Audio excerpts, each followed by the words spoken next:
Good morning? Is this all working? Alright. Happy Saturday.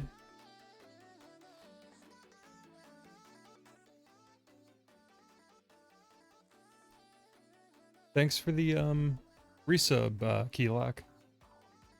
Hope everyone's starting their early morning well enough. Today, so today and tomorrow I'm going to attempt to do 12-hour streams. Not active for 12 hours because I could never survive that. I will be doing the 24-hour charity stream for Extra Life in spirit to a degree. So I will be streaming from hopefully now until 9 p.m. with some breaks in between. If the stream crashes for whatever reason, I'll try to get it back up as soon as I can. But I'll be taking breaks, just kind of walking away and eating and resting and all that kind of stuff in between playing games pretty much all day. I'll be playing a variety of games, and this is my third year I think I've attempted to participate in this event. A lot of people sort of approach the event differently. There's a lot of larger kind of gaming publications and outlets and gaming websites that have like a larger team, and they split up the hours, the full 24 hours between a bunch of different people. I wish I could stay up for 24 hours and play games for that long, but I'll never recover from that, and I gotta go back to work on Monday, so I can't screw up my sleep schedule too much. But Extra Life, if you're not aware, is a charity event for nonprofit children's hospitals, I believe across North America. So I'm specifically playing for the Children's Hospital of Philadelphia, which, because I'm from PA, from Philadelphia generally, so it's like 20 minutes from where I'm at. So I'll just be playing all sorts of stuff today. If you're not familiar with how I stream, I typically just play whatever I'm currently playing or whatever I'm in the middle of. And I figured I'd kick off Saturday morning with some Nintendo 64 games, particularly a series that I grew up with and loved as a kid, which was Pilotwings. And I have my fancy... I haven't unboxed this yet, but I have my Nintendo 64 controller, the official re-release that they did for the Nintendo Switch Online. I'm gonna unpack that right now, and we're gonna play some Pilotwings 64 with that. The morning to early mid-afternoon will probably be a lot of N64 games.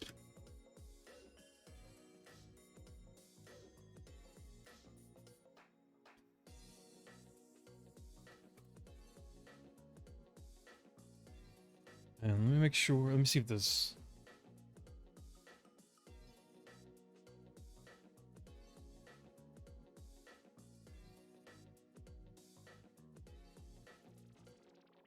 I just threw the link to the donation page in the chat really quick, so I know things are kind of tight and rough out there for everyone.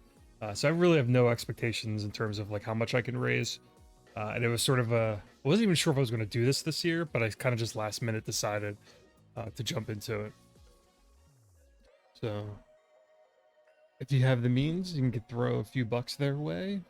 It would be appreciated, but if not, I'm going to just try and have like a chill Saturday and Sunday sort of semi-marathon stream of just random games. And I have a few like funny surprise games I want to stream.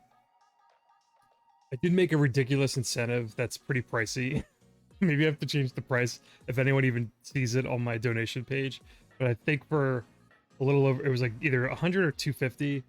And it's something I tried to do last year as an incentive, but I will wear my Sonic the Hedgehog hat and play more Balan Wonderworld from last year, like one of the most critically panned and hated games from 2021. And I kind of liked a lot of it, or I liked some of it to a degree. So it's I have no issues like jumping back into that game. So it would be like post-game cleanup, but it's a pretty pricey incentive, and it's probably a little out of my reach in terms of like my audience. So, and I've posted this stream or this event on some of my other social media platforms. So we'll see who pops in over the course of the next 2 days. But I will probably, for now, I don't, it's an incentive on the I have to install it too. I didn't even think to install it, so I have to make sure I can actually like play it. It's an incentive on the fundraiser page. So if you go click on the link that's above,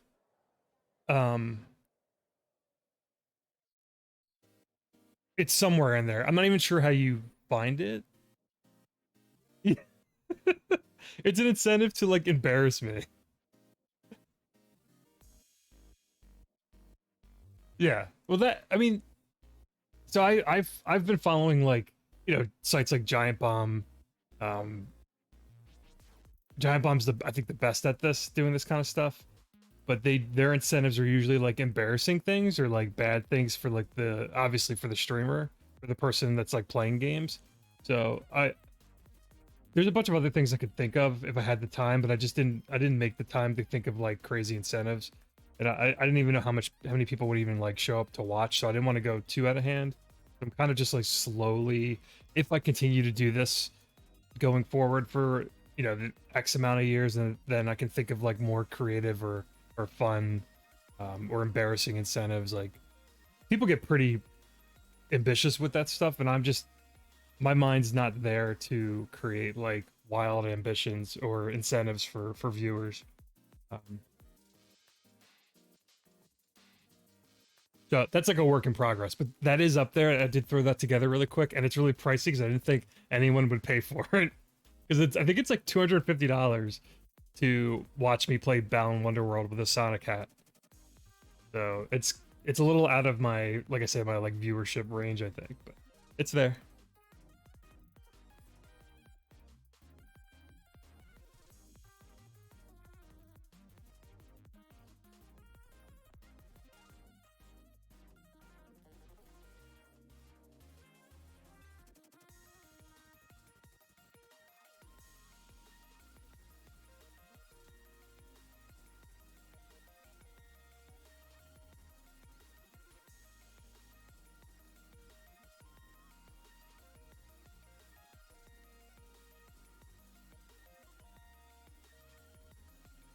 All right, let me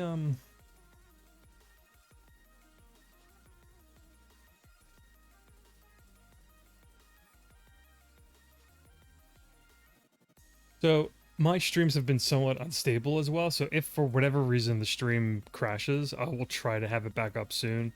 And I've also been having some weird OBS issues because no one can stream without having like a problem every single day. So. Oh, I didn't get back to unboxing this.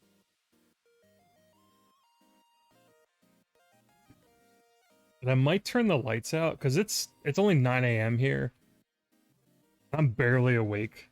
I have like an iced coffee and I had like a little breakfast sandwich, but like I need to keep this like super chill, and having like the fan light above me kind of beaming down on me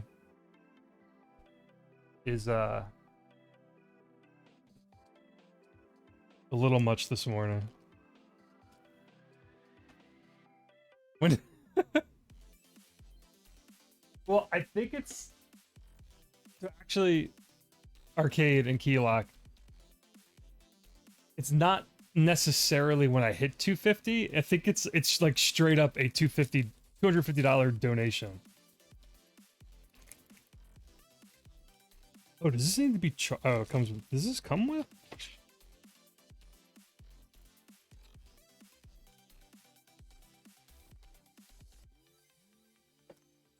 So, when you sign up for these charity events, I think they're what are called milestones and incentives. And a milestone would be if I hit 250 and we played Balan Wonderworld. Yeah, I don't want people.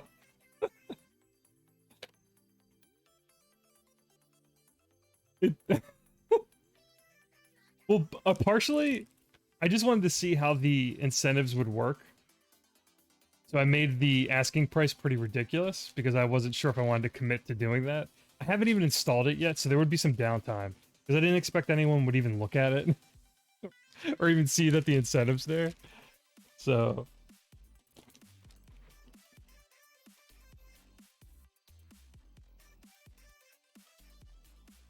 but regardless, I'm not starting the charity stream with Balan Wonderworld. As much as I do want to go back and 100% it, I have not played that game since it came out and when I finished it. I haven't gone back to it like in a year or so.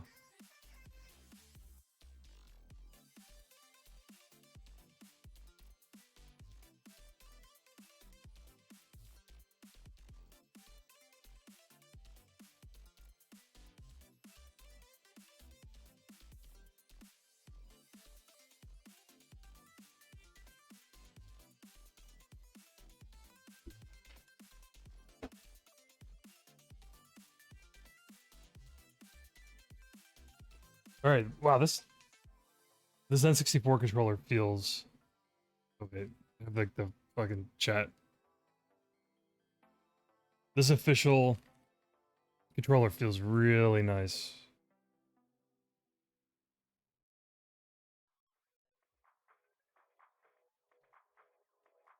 What is the... Oh my god, the length on this. I don't think I'll be able to play from my,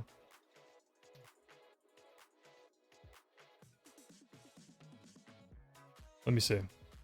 I'm gonna go to the game stream or screen now. Let me see how that looks. I haven't really tested how that looks because it's a little different to set up. Alright, so we're gonna start with some chill Pilotwings 64.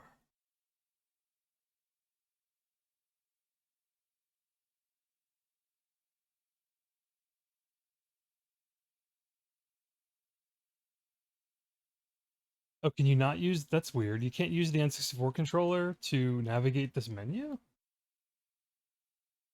Honestly, I just want to play, like, N64 games all day.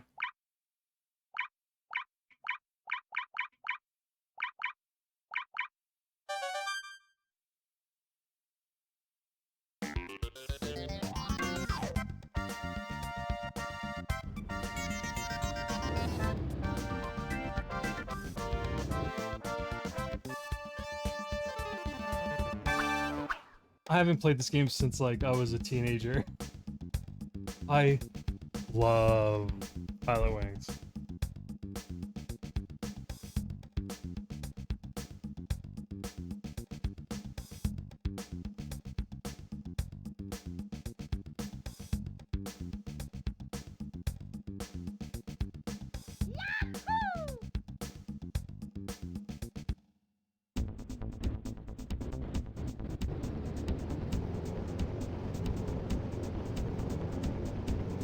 Yeah, it's very snowboard kids, looking goofy kids.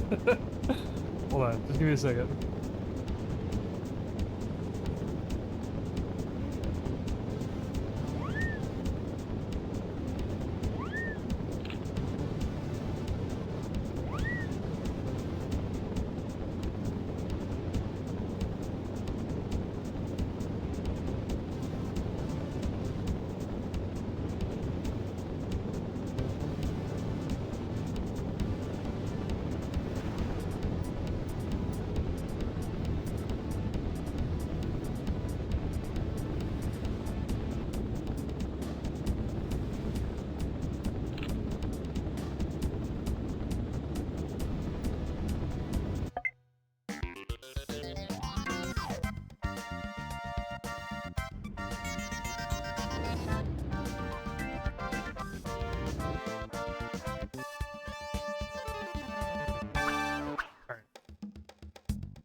Wait, now is this controller not working now? There's always some problem.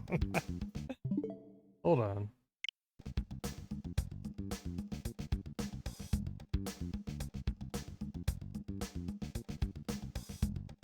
Here we go.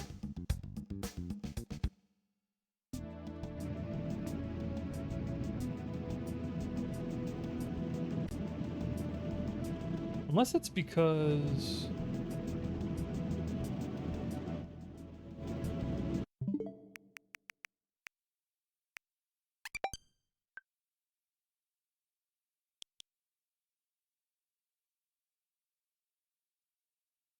I don't know if it's because this controller's been paired, or that's been paired as the second controller.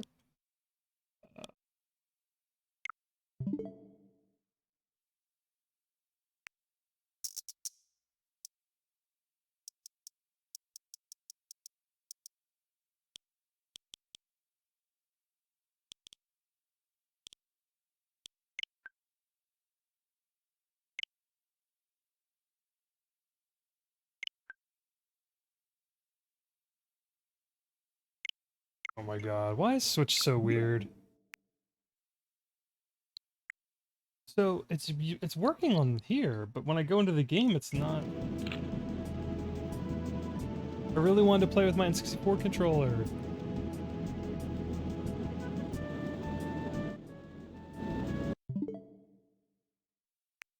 Oh, what are we doing?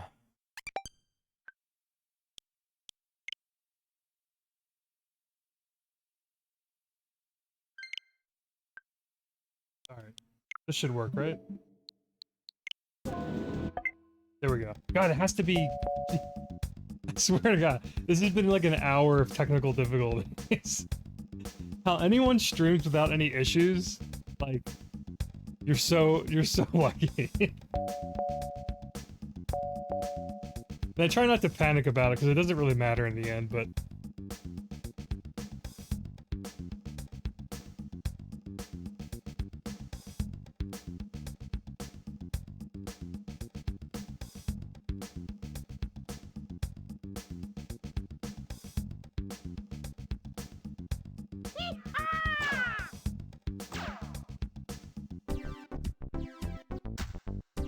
The music is like...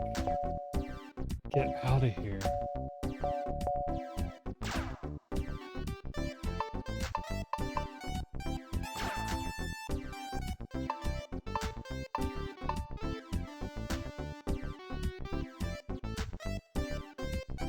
Let's play as Hawk. Maybe for obvious reasons.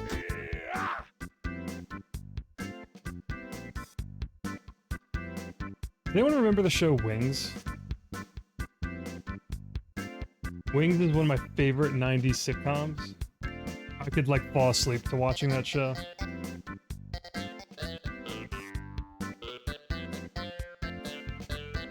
Yeah, it's one I love 90s sitcoms, so this game reminds me of Wings.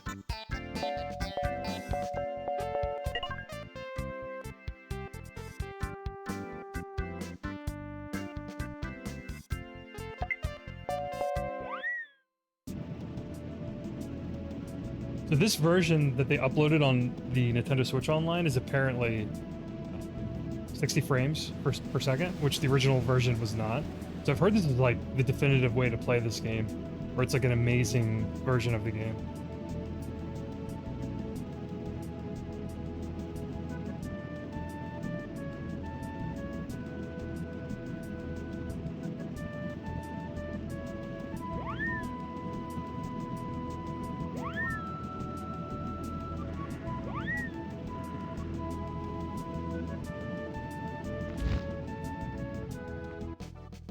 Oh, that was okay.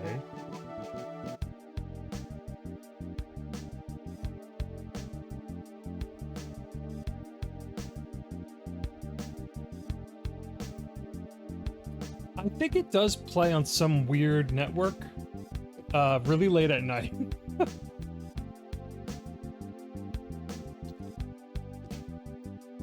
I have no idea if it's on a streaming service or not, but Wings,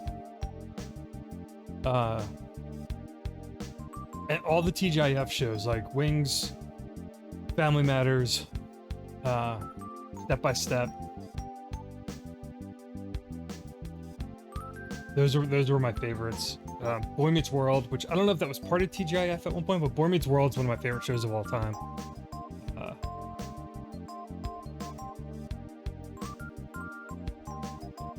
The original Roseanne, before Roseanne Barr herself kind of went nuts, and she's like, whatever. I don't even know what happened to her, but the original Roseanne show, removing the actress and her kind of whatever her she said some really questionable things, or her views are really questionable.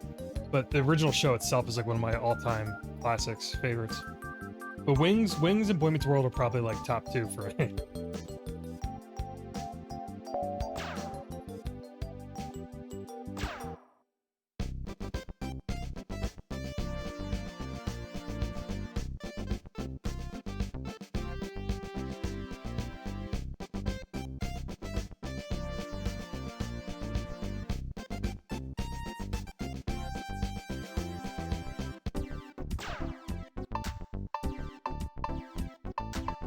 Let's try that again.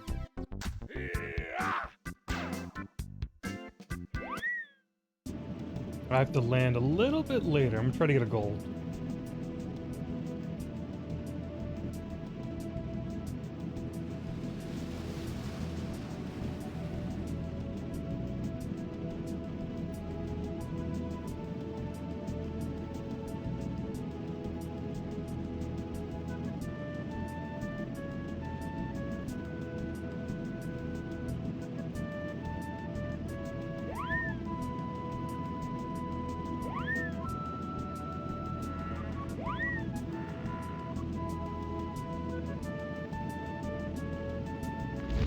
Oh no! I thought I hit A to break, but it was too late, I guess.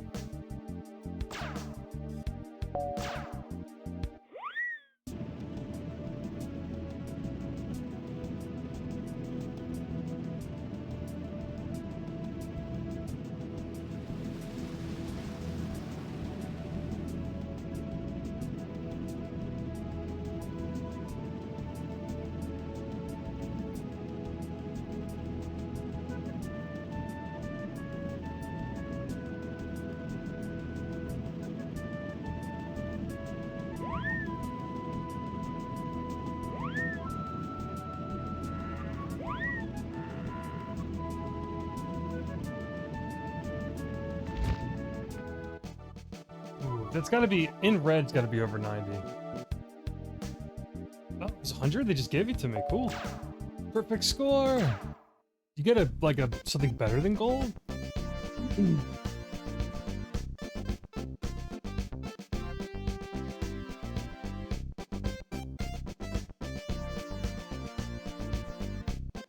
You earned a perfect score. No, it's just like a solid 100 with a gold medal.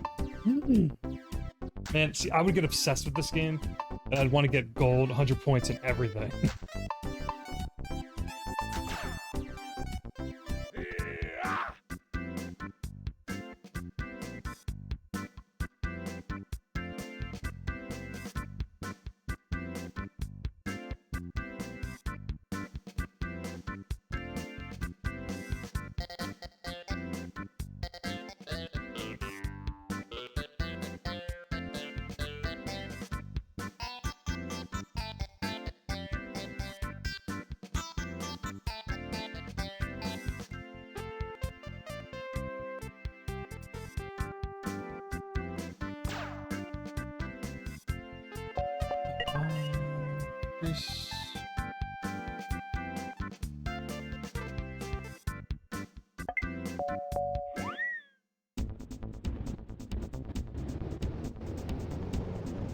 God, the controls are so perfect and simple.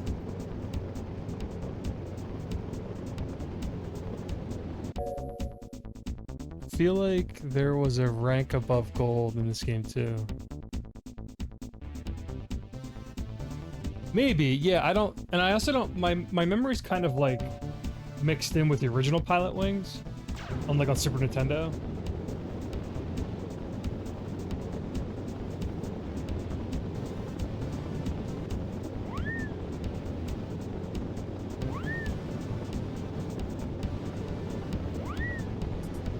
Maybe my fear of flying came from this game, playing this as a kid.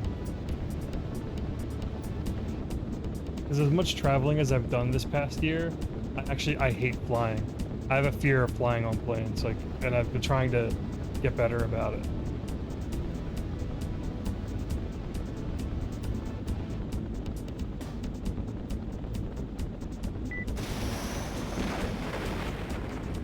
Oh, this is coming in for a really... I don't know if that's a good landing.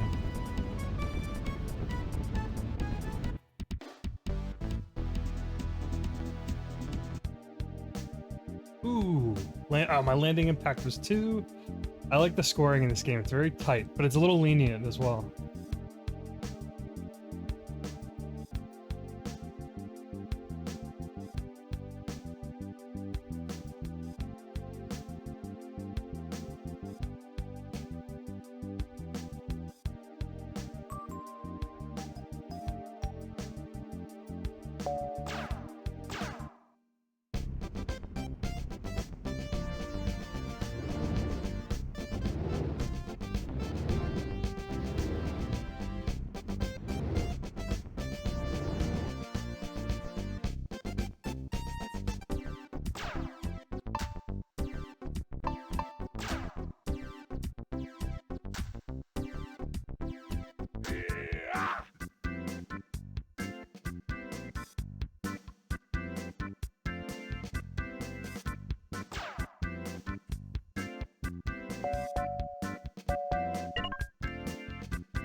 Yeah, most of the, like the things you pilot are have the same controls. I didn't remember that. I thought it was a lot more complicated. This game looks and feels so good in 60 frames.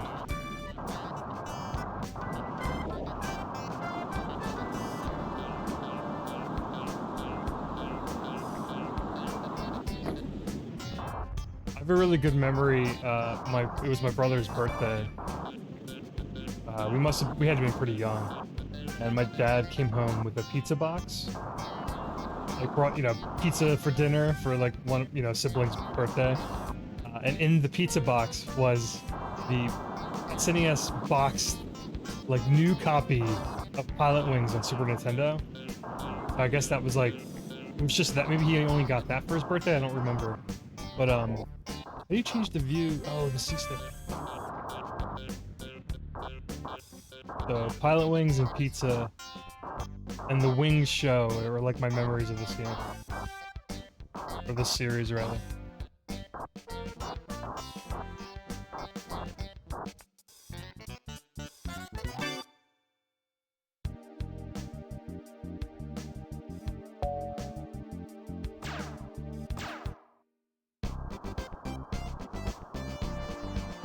Yeah, playing this in Super Mario 64, like Wave Race 64, which I might do like a quick run of Wave Race as like a warm-up later, just to kind of change the pace of the morning.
Nah! That was a harsh landing.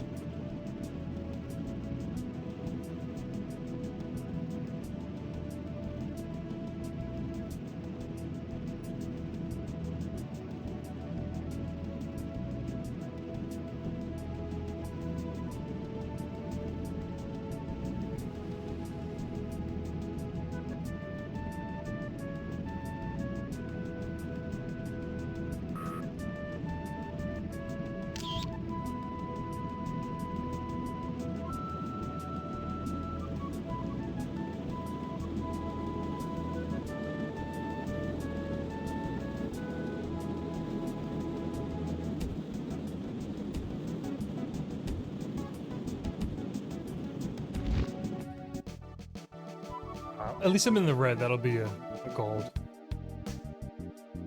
50. Oh, my photo's not good. I gotta get closer.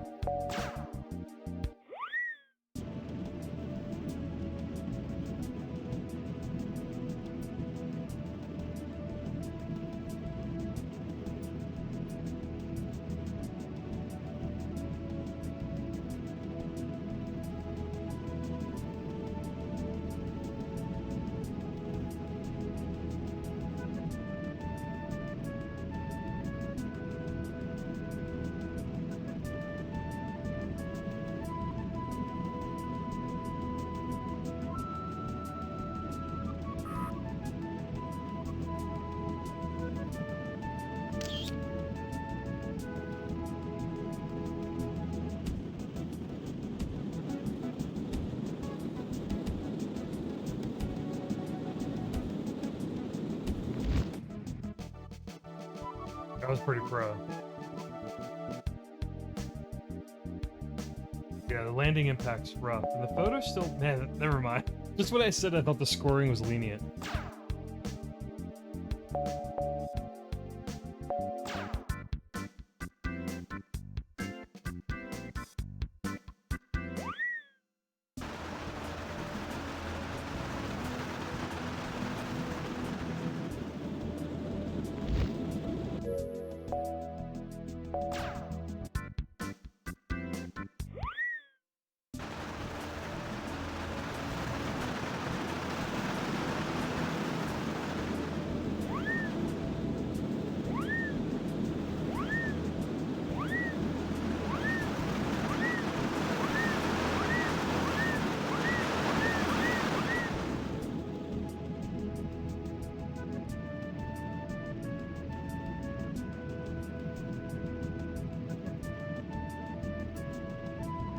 Man, I really want a new Pilotwings. And I actually liked the 3DS game, Pilotwings Resort, I think it was called, or 3DS. Whoa, that was a perfect level? Shit.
That was rough. Yeah, there's a Pilotwings on 3DS.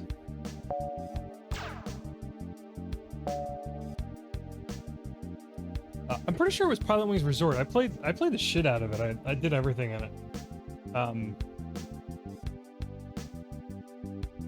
It kind of had like the me sort of art style, so people were kind of disappointed it didn't have like, you know, actual Pilotwings styled characters. So it used kind of the whole Nintendo Mii sort of art style, but I thought it was pretty solid. It was a launch game too. I'm weird and I liked Field Diver and Pilotwings Resort were in Rayman 2 were the 3DS games I bought at launch. And I liked all three. I mean, Rayman 2 was ported like an infinite amount of times, but Pilotwings Resort and Steel Diver I was obsessed with.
This is brutal.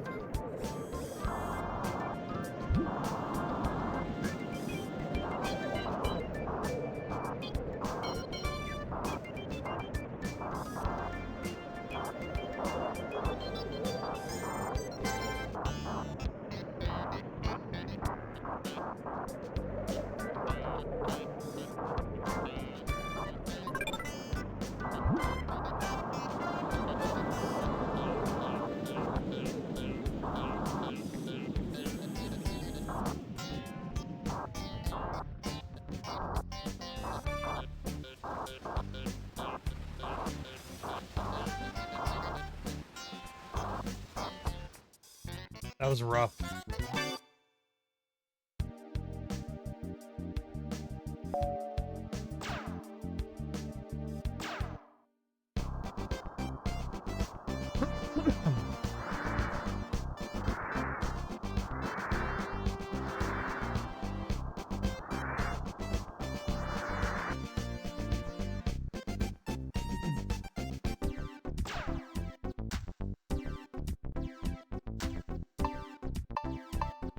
Alright, let's keep it cruising.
That was a bad landing.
Come back around. That's a really bad landing. That would have been horrible.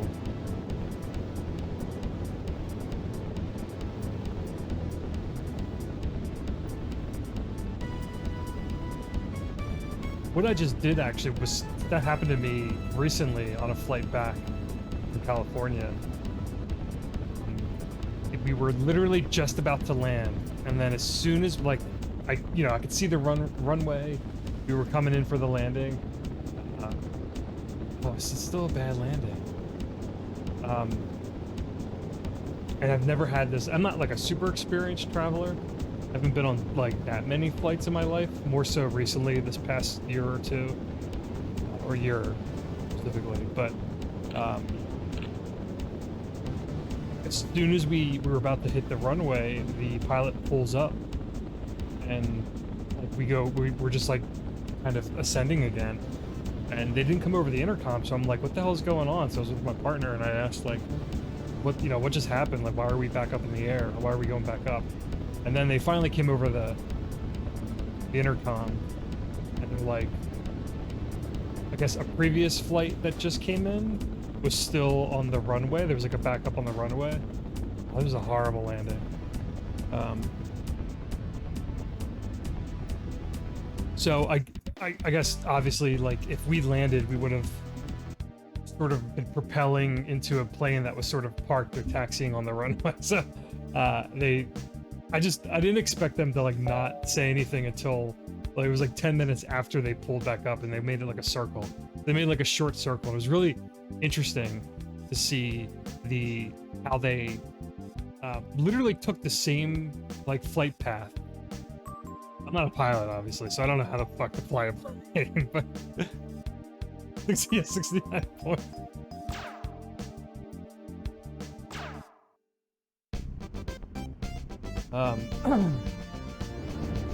So like once we sort of like ascended and sort of recalibrated back into the landing like route, it was literally like we passed the same, like descended at the exact same moment. I saw the same stuff outside of my window like coming down. I thought it was really interesting. All right, I think I had a few donations, so let me bring up the...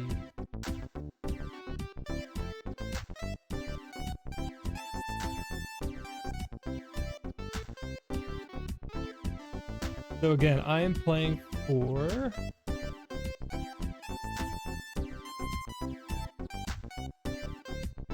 I'm at $70. My friends Dean and Craig donated $50, so thanks to them. But yeah, I am playing today in support of the Children's Hospital of Philadelphia. It's for the sort of annual Extra Life charity event. If you have the means, please donate, but if not, I'm just going to be kind of chilling out with a bunch of different games. Kind of a low-key, all-day stream from... Tentatively, it was supposed to start at 9 a.m. until 9 p.m. today and tomorrow as well, so I'm doing like 2 separate 12-hour streams, hopefully for a total of 24 hours. I'll step away to take some short breaks and to eat and all that kind of stuff, but I'm gonna leave the stream up and I'll go to my like be right back screen. And if you can donate,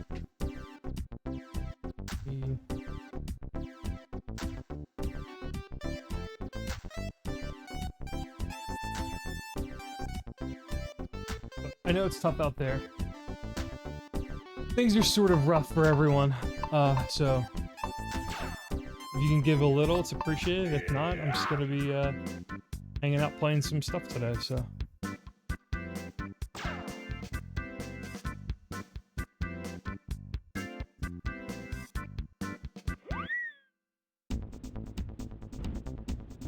Yeah, I had another, I have to look at my emails to see what the other donation was, but I think there was some other, another $10 donation from someone. I'll have to check that later.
Hey, Gemini.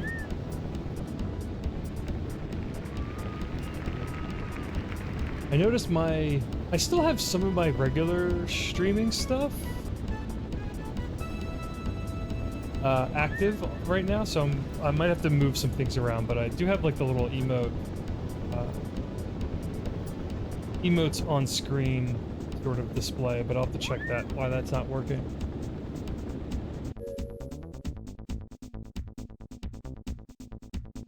Yeah, I love, yeah, games like this are just like super relaxing to me, Gemini, like, and I grew up with Pilotwings. Oh my god, I missed that rain again. Well, this is one of my favorite, I mean, there was nothing like this on Super Nintendo or N64. I mean, you had like flight games to a degree, but probably more so like on PC, especially like more semi ones like this. But Pilotwings sort of struck like a nice arcade and sim balance. Like it's precise and it's technical, but it's like fun and not like super simmy. Like I don't have to customize my plane and like mess with stats to see if like what's the best configuration to get like the most acceleration or like the best steering or anything like that.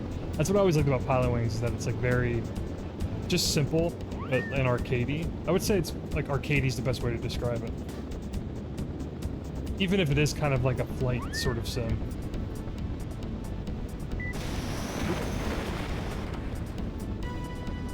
But yeah, I thought this was like the perfect sort of Saturday morning kickoff. Just like super chill Pilotwings stream.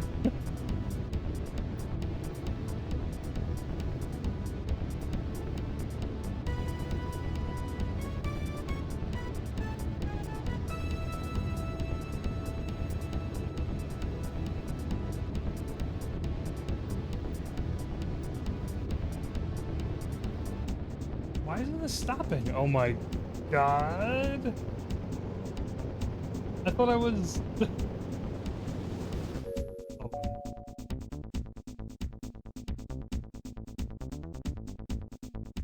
Let me move some stuff around.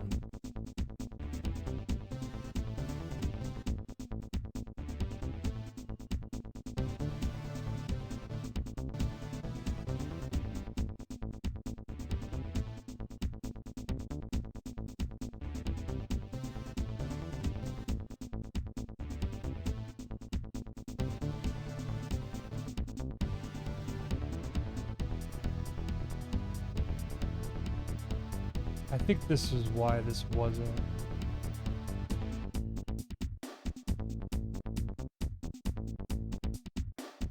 Alright, I'm gonna test something really quick.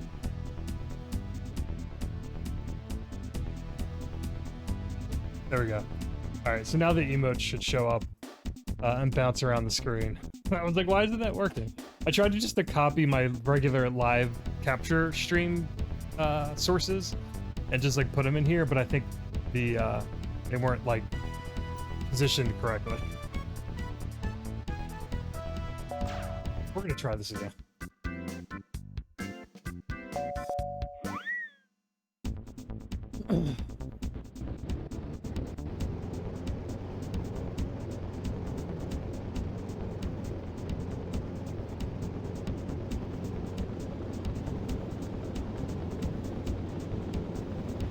And just to kind of reiterate, if the stream goes down for any reason, I'll try to have it back up as soon as I can. My hard stop time is 9 p.m. tonight, so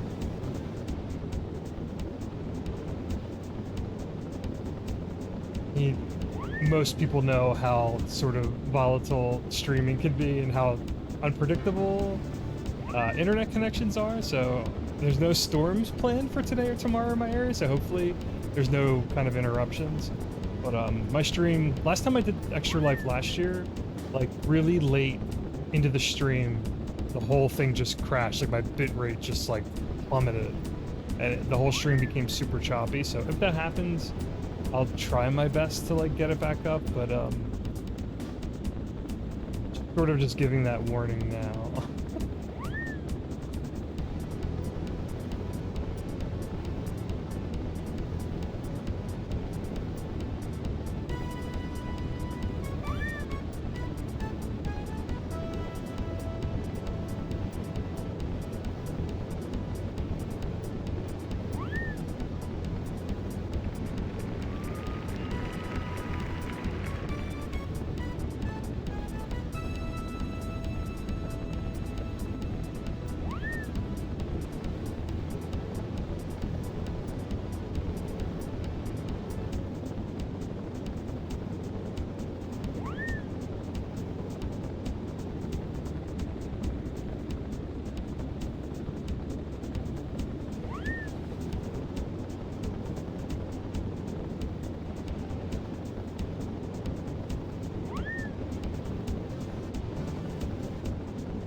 I guess that was better than before, I don't know.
landings are tough with the gyrocopter.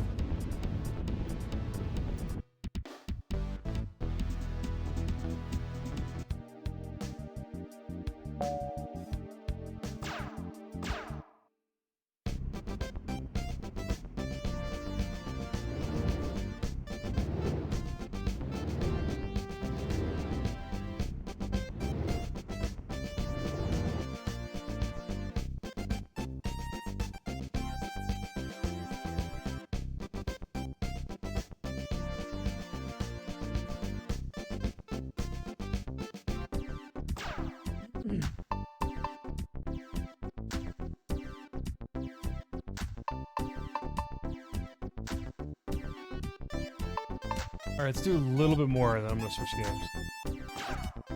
Let's check out this Class B. Retests.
This is tough.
That beeping's not annoying. Maybe I should have been doing these like kind of dives, just descending and ascending. There we go. Get picked up.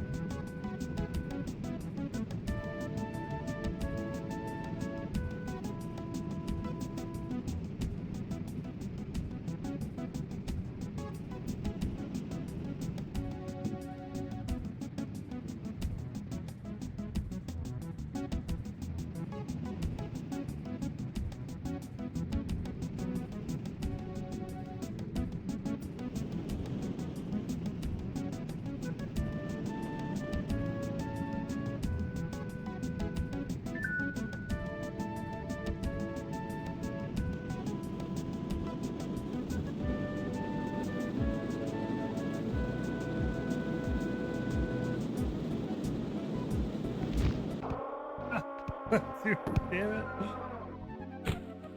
That's brutal.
No, this is brutal. I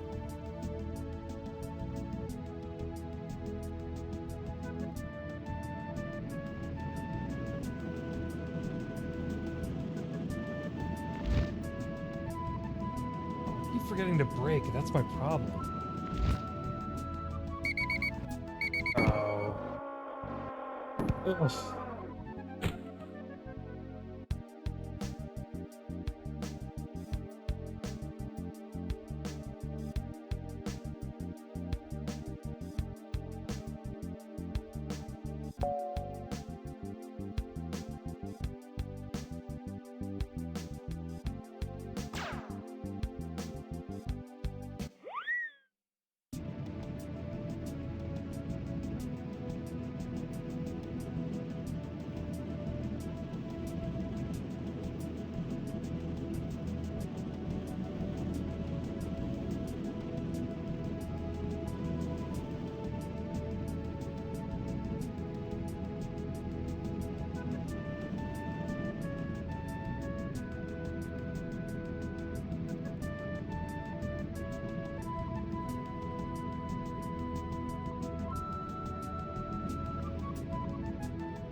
Alright, that's better than it was.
Ooh, that landing was bad. Came in too slow.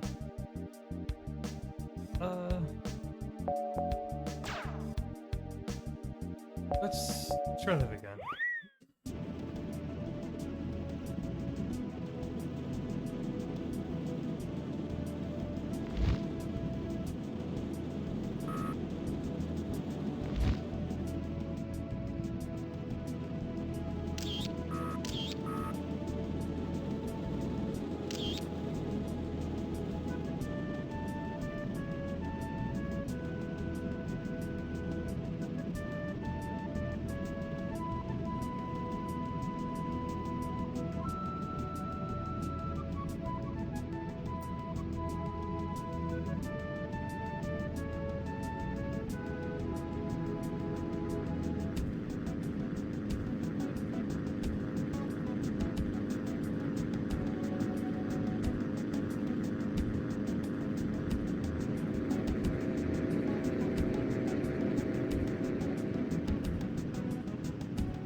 Totally messed that up.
That's rough.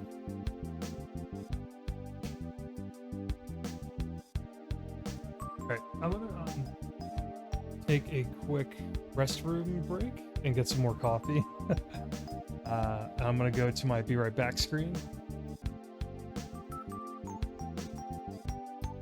And I will keep the stream running, so I'm gonna step away and just take a quick stretch.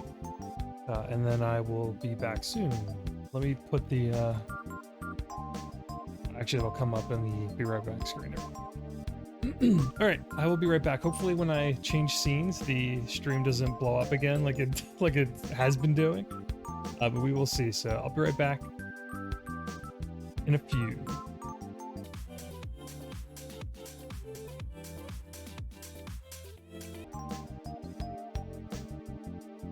Alright, we're back for now. Did it freeze? Let's test. No, it didn't freeze. Alright, seems like after the initial freezing of the capture card, and once I fix it, it seems to be fine when I jump between scenes. Alright, I do have some breakfast here. Apologies if I'm eating on stream. I started this pretty early and didn't have a whole lot of time this morning, so...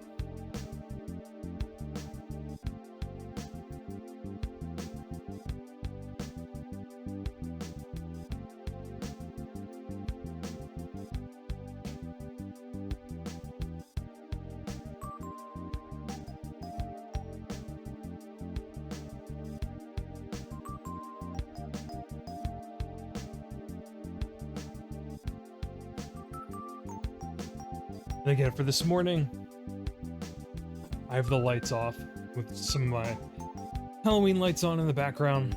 You probably can't see me too well, but I just need, like, the darkness.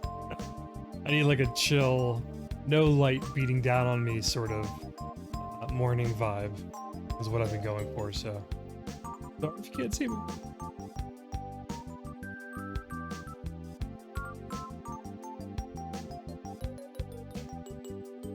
We're gonna try this, like, this one course, like, a few more times, and then I'm gonna switch games.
Ugh.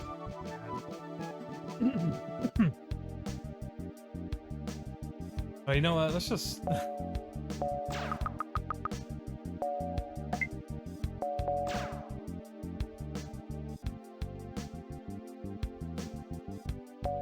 Let's do the last test. Land on the landing point in exactly 3 minutes.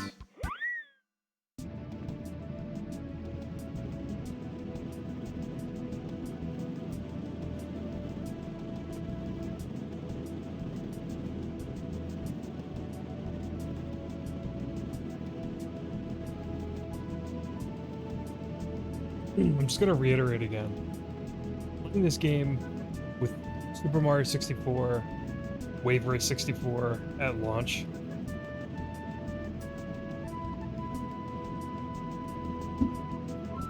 Having an N64 as a kid, or just playing it if you were there for the time, was just so mind-blowing in terms of like the promise of the system.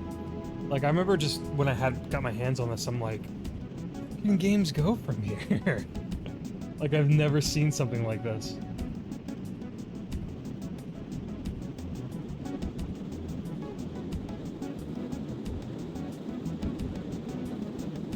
It was just such a cozy vibe playing all those games. I had such good memories.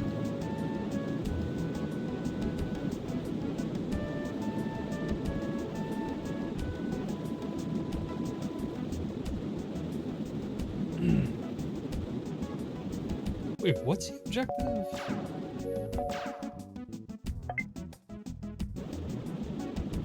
You have to land at exactly 3 minutes? Oh, so you have to bide your time and land like around the 3-minute mark. That's interesting.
No! Oh. This game gets hard in this rank.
wasn't very good.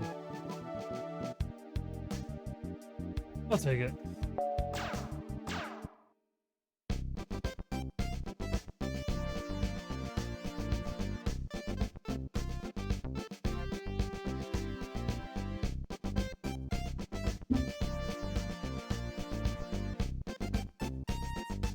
I would at least want golds and everything before I finish this, but...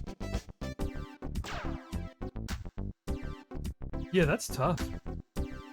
Getting the max amount of points in every class with every vehicle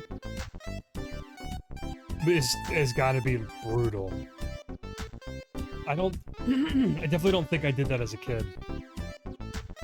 I know I don't know. I guess I've finished this game before? This was one of those games as a kid where you would just kind of like jump into it and just goof off and fly around and crash. That's what I remember doing a lot, especially with like a lot of neighborhood friends. Neighborhood kid games, as Easy Allies has called it.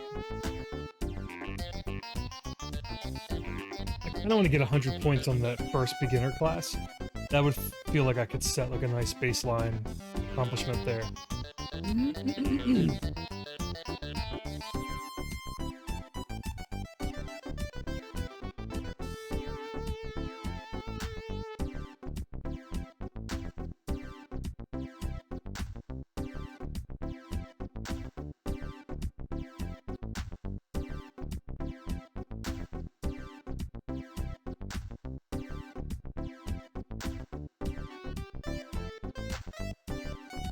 Alrighty, let's change games up.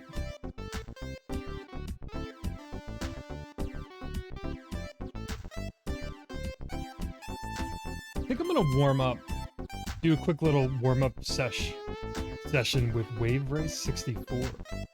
So let's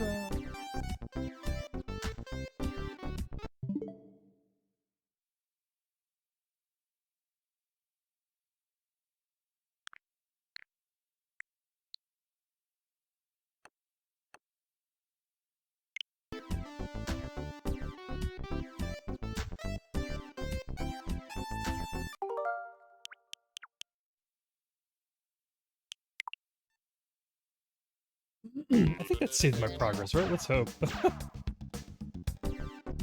Yeah, okay.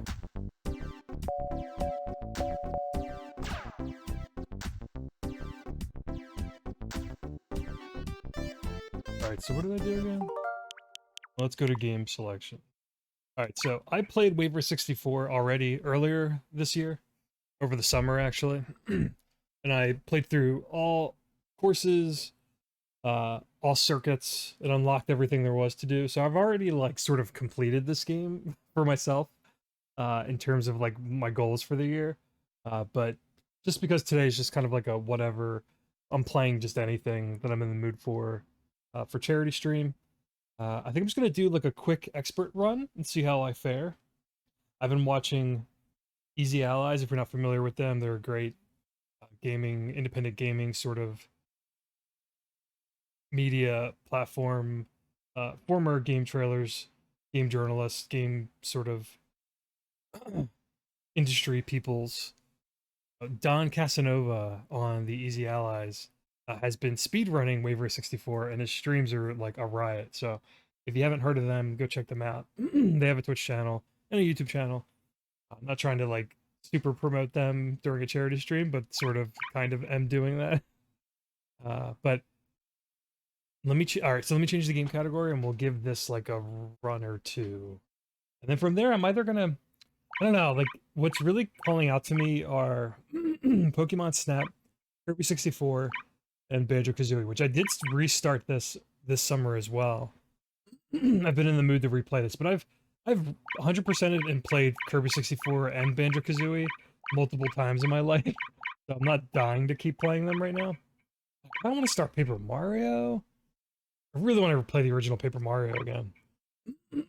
Sorry, my voice keeps. But the other game I definitely planned that I wanted to play, there's a lot of stuff calling for my attention here. Winback's a goofy, kind of a mess. I want to just do a complete playthrough of Sin and Punishment, so I think we're going to do that soon-ish. But all right, let me change the game category.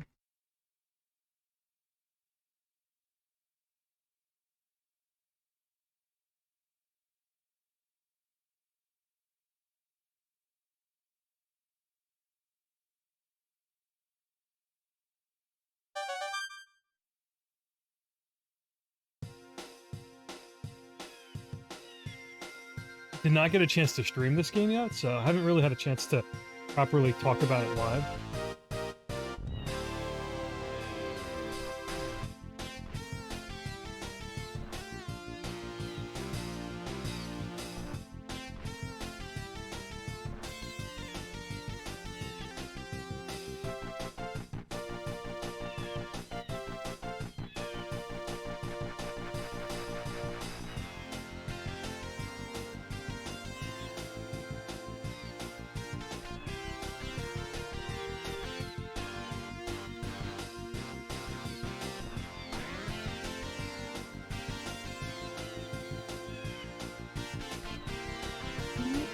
I unlocked the dolphins. You can see like the little attract video of the dolphin.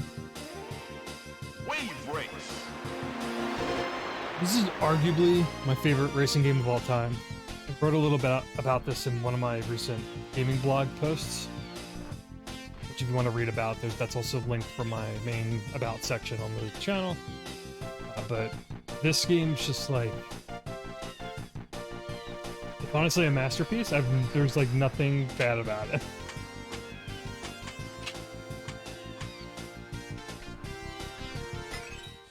Select your Let's watercraft. just do like a warm-up expert run.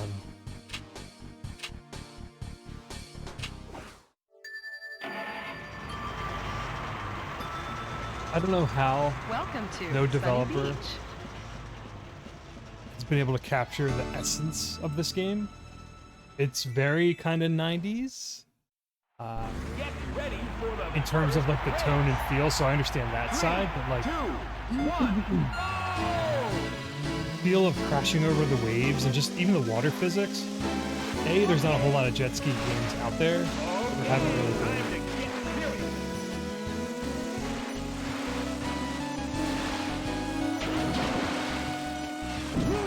Go for it. And no one's really. It's kind of like this side extreme sports sort of game died out during a certain generation. I don't know what generation that was, but we just don't get anything like this anymore. Nintendo hasn't returned to this. I don't know who would develop this because I'm not quite sure internally at Nintendo who the developer was for this game. I didn't check like the credits and cross-check to see like, oh, let me Google this person's name and see where they're at now. Like, I think Next Level Games could maybe do a good wave race. They do a lot of the sports games for Nintendo with their soccer games. I don't know.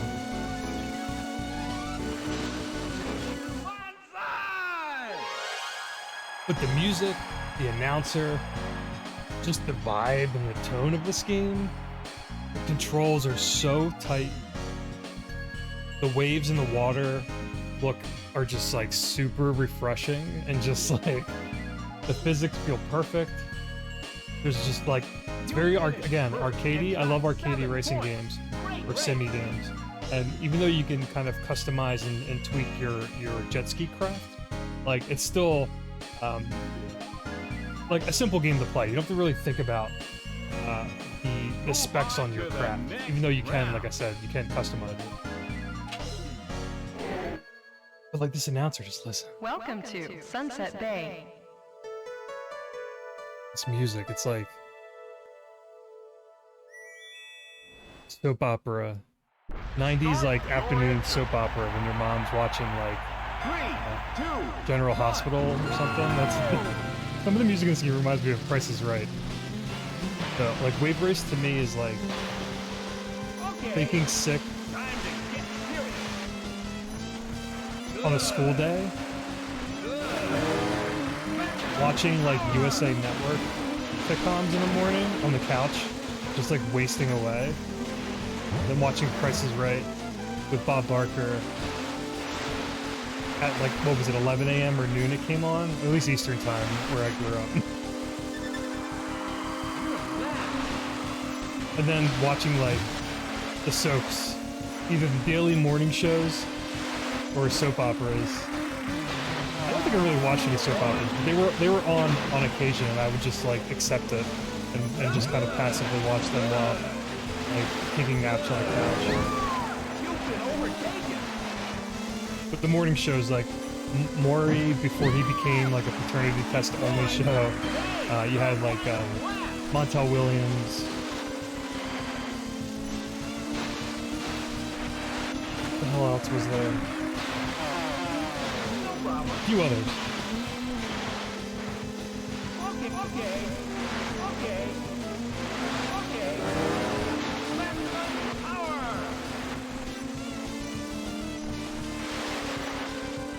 Go! Way to go!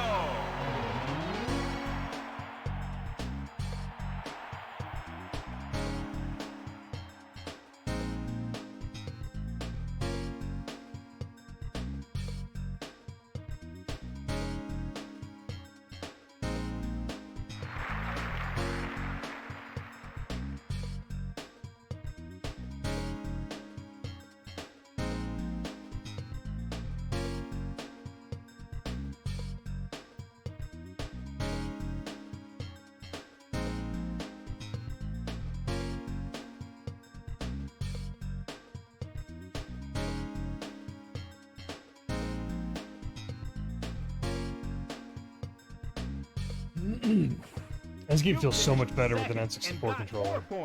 Nice going. Move on to the next round.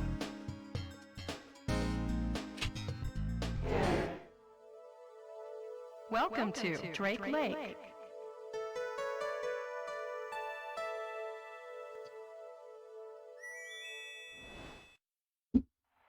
Watch the signal. 3, 2, 1, go! Okay. Maximum power. Music's incredible. It sounds like a JRPG track, like a Golden Sun or Shining Force, sort of like Sega style composition. That's what this always reminded me of. I don't know why I always think about Golden Sun here. You've been overtaken. You're still in first.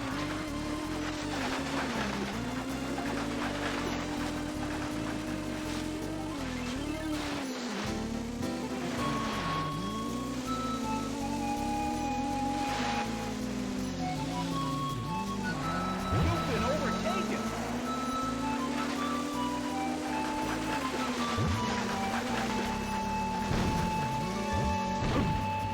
This section's horrible.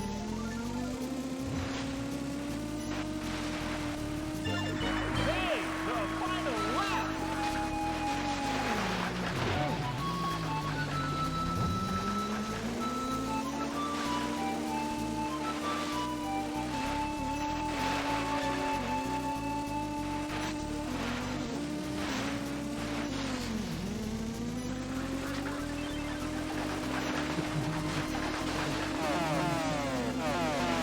Don't miss any No, it's still more. third place. Damn it.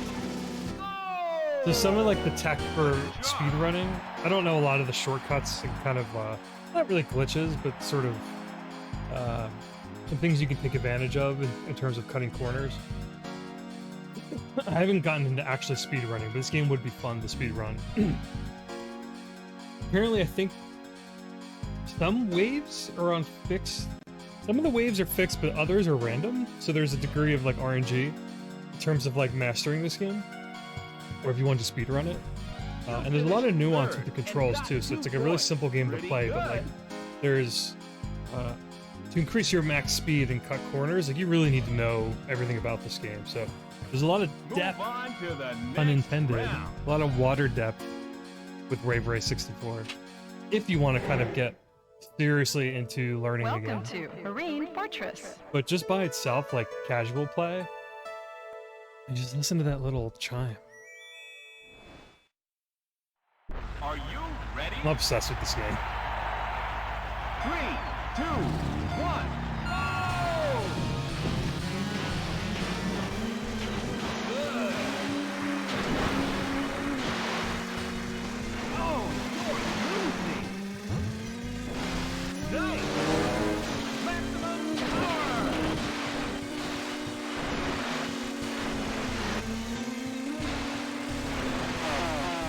Don't sweat. You're in second. Ouch. You've been overtaken.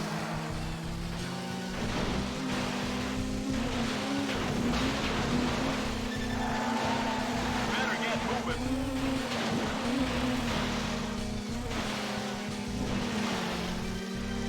Good, good. Okay. Hey.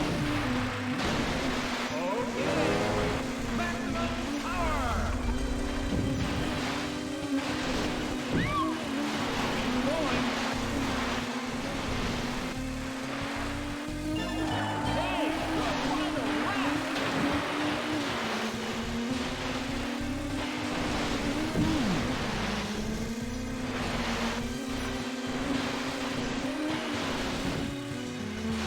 Go for it.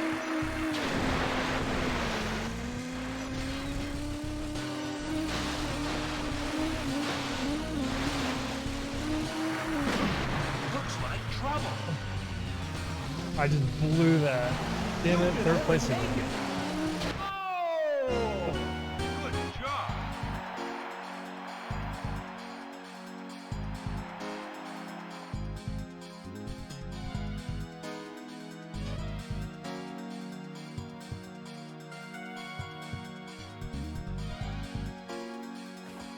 You finished third and got 2 points. Pretty. Move on to the next round. Welcome to Port Blue. Port Blue. That little jingle or chime. Ugh. Have a good race. 3, 2, 1, go! This is, I think, the roughest course. Maximum power! Not bad! This is like the death tunnel. I don't understand it.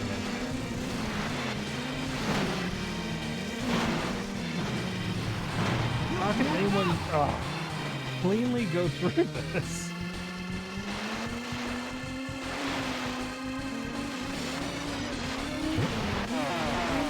No problem.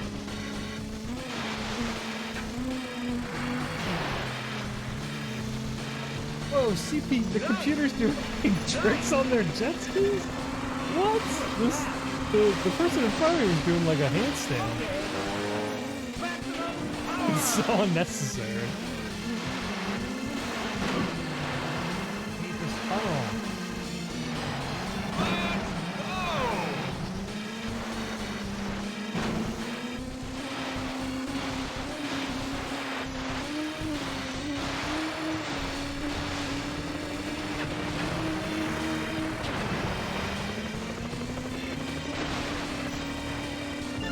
go! Hey, the final lap!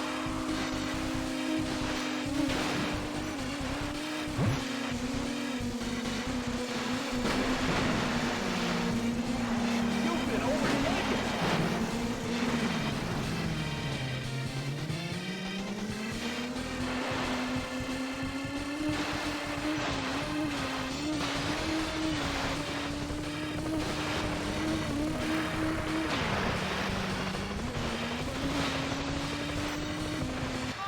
Oh! That was rough. Nice try. Rough waters.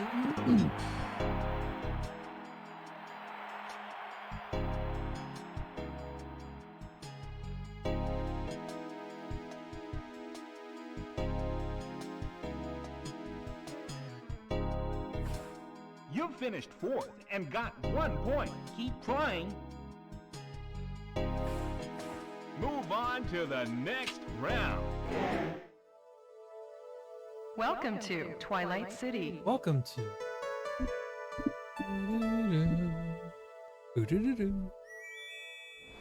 Oh shit, I need first place to On advance. your mark. This might be the end of Wave Race for the moment. Because we're just going to play until I either finish the circuit, just for fun, or I get kicked out because I need to get first place. Okay. Oh, you're losing. Okay. Okay. Okay. Okay. Maximum power.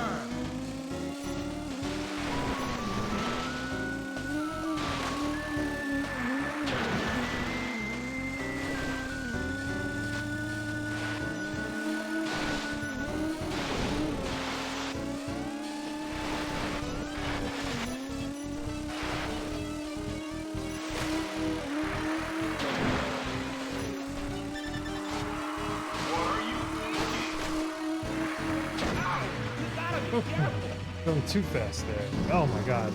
Definitely not advancing here.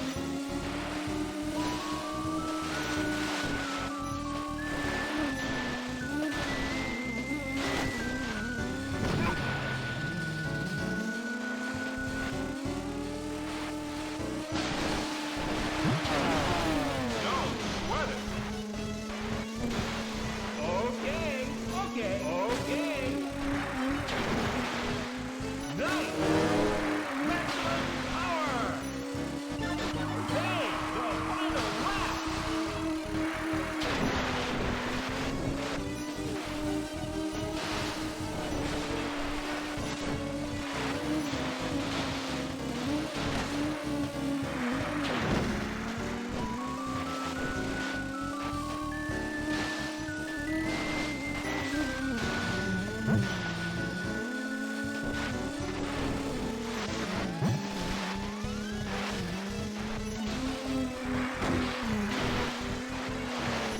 That first You almost had mistake I made totally just that just washed out the rest of that race.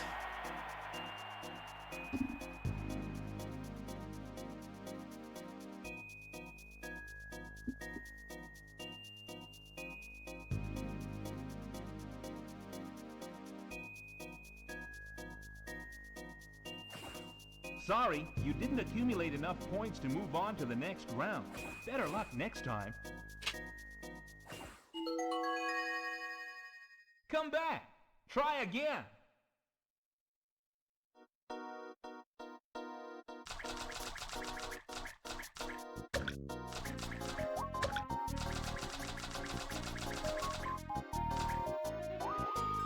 Yeah, does this music remind anyone of Price is Right? Listen to this.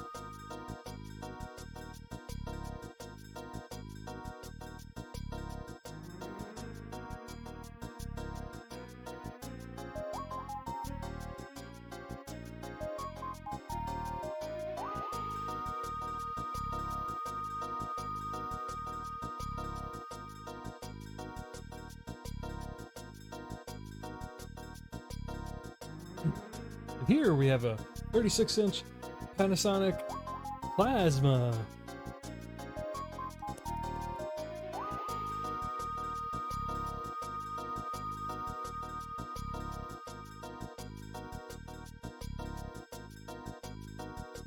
Built-in DVD player. Some like not so desirable TV. There's your prize on Price is Right.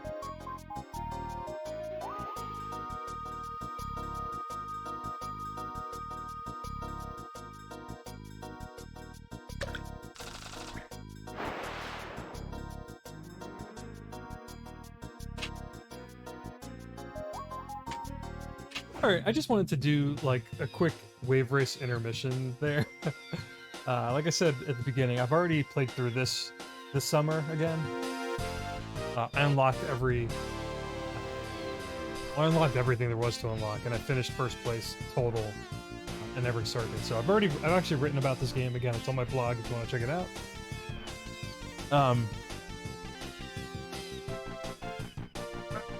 This is arguably my favorite racing game of all time. there's so few, besides like Jet Moto and some games maybe on like the PlayStation 2, Xbox, and GameCube era. I know like Microsoft and Rare did like some jet skis stuff, I think with one of their, I don't know if it was a Kinect game. Anyway, like this sort of extreme sports style racing game is such like a relic of its time. Like we don't get anything like this anymore. Nintendo has been sleeping on Wave Race forever. And again, I don't know who at Nintendo internally would make a new Wave Race. They have plenty of their, their first party and kind of secondary and tertiary teams that work primarily with Nintendo or release, first party games on the platform. So I can only think of like Next Level maybe, because they've made some sports games, Mario soccer games specifically. Next Level Games maybe. 3, 2, Camelot, they've made the golf games, but Camelot's sort of like a third party. They're not specifically a first party. But just again, the water and wave physics, the feel of the game, the controls are like simple but tight and nuanced, and just like the tone of the game is just so nostalgic for me. So maybe you had to have grown up with the game. But I was just, this game's so comforting to me.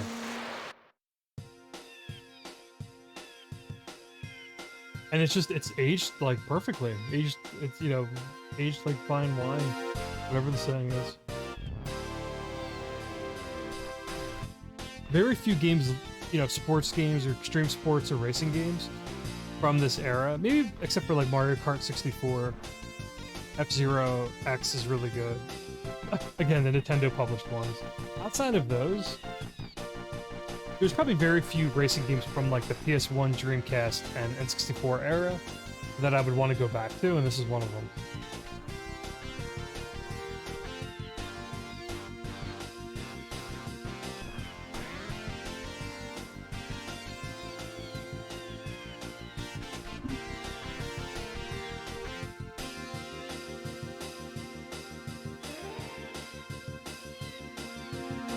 Wave Race.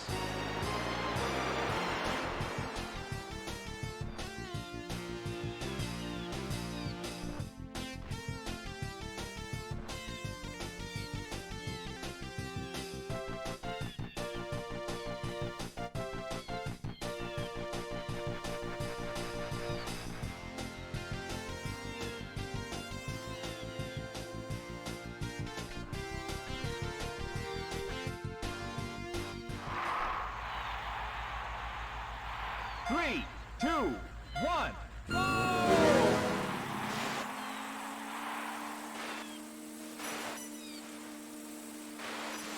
Okay. So let's... This controller is excellent, by the way.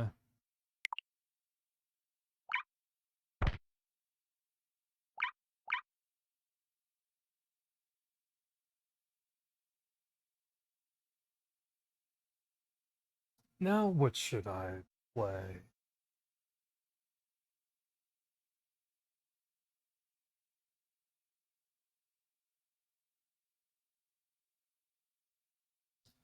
Yeah, just as a reminder, today I'm streaming primarily for support of the Children's Hospital of Philadelphia.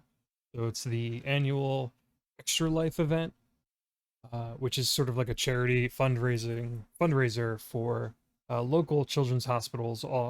Pretty sure all across North America. Could be wrong if it's only North America, but I am playing in support of the Children's Hospital of Philadelphia. It's because it's the area and place where I'm from, and I know things are kind of rough out there, so or still rather. So if you have the means to donate, it would be appreciated. But if not, I'm planning on just playing and kind of doing like a really chilled, relaxed, all-day stream until 9 p.m. Eastern. 12 hours today, and hopefully 12 hours tomorrow. Hopefully the stream doesn't crash or I have any other technical hiccups like I did this morning. But if you want to donate, the exclamation point donates the command to bring up the fundraiser page. And I've shared it on most of my socials if you follow me anywhere else. Twitter, I'm on Instagram and Facebook, but I'm not sure if too many people on Twitter know me on there. But anyway, I'm just gonna continue playing some N64 games for a couple more hours. I do want to do a full playthrough of Sin and Punishment. I think we're gonna do that in a second, and then I might bounce around. I don't know, Kirby 64, Pokemon Snap, Banjo-Kazooie. Paper Mario is kind of a huge investment. I'm not sure if I want to start that. Plus, if I start Paper Mario, there's a lot of missables in that game. I don't think there's a whole lot early on, but I'd want to get a list ready because I don't want to. It's a long game, and I want 100% it again. So I need to kind of like do my research in terms of like what you can miss in that game because there's a few things that get cut off. But all right, I am going to step away really quick, do a quick research break, get a drink, some more water, take a stretch. But I will be back soon. So if you hang around, I appreciate it. If not, I hope you have a good Saturday.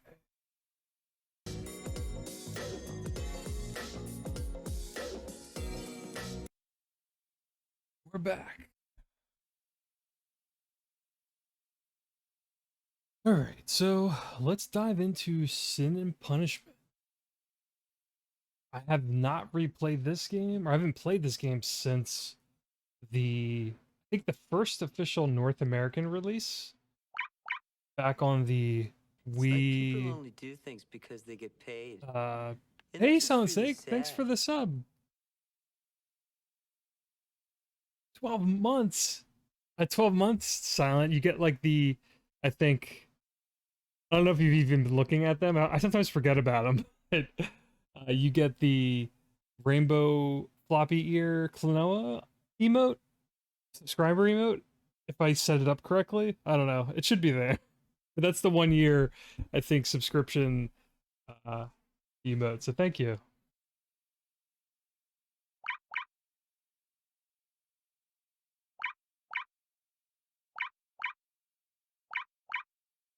Yeah, see if you want to, see if it's there. I want to make sure like that actually was uploaded or worked. I don't know. It should be there. Anyway, I haven't played Sin and Punishment since it was on the original Wii eShop when they uploaded it or localized it. Was it even localized? It might have just been the original Japanese version uploaded. Maybe it had English? I don't remember. So we'll see if this is like the same deal.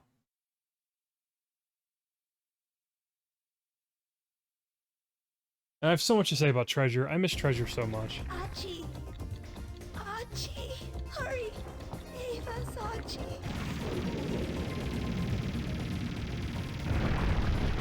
Oh, I gotta change the game category. Are these the rebels? One group of them, sir. They have no strength to resist any longer. But the leaders are still alive. There's no time now. Join the troops intercepting the ruffians.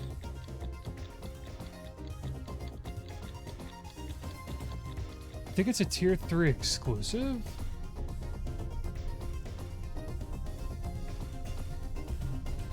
Oh, so I think there's 2 different sets, and it's confusing. One of the tier subscriptions are, I think, just like a silver, gold, and rainbow colored hat, like a bear paw icon on Klonoa's cap. But there should be like a Radon's jealous of me. I took you for myself. let me see. That's not showing up here either. I'll have to look around then.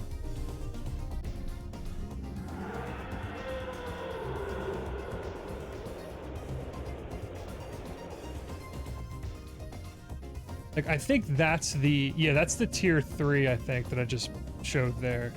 But I thought the subscriber was like, you have like rainbow colored, Michiko's like group. floppy ears instead of the white, like floppy ears. Archie, did you see them? I guess I'll have to look at it later. I could have set it up initially wrong. Even if we steal the damn Sorry about that, transport, but it won't mean anything I thought that if was there's no separate from one to the ride in it. tier 1, Relax, 2, and 3 Exactly. emotes, but Put their faith in us. We must try to help the others. That's only if the soldiers hit the ruffians like we expected. Not expected. As I predicted. Now we'll have a good window. This dialogue's wild. Soon, it will all begin.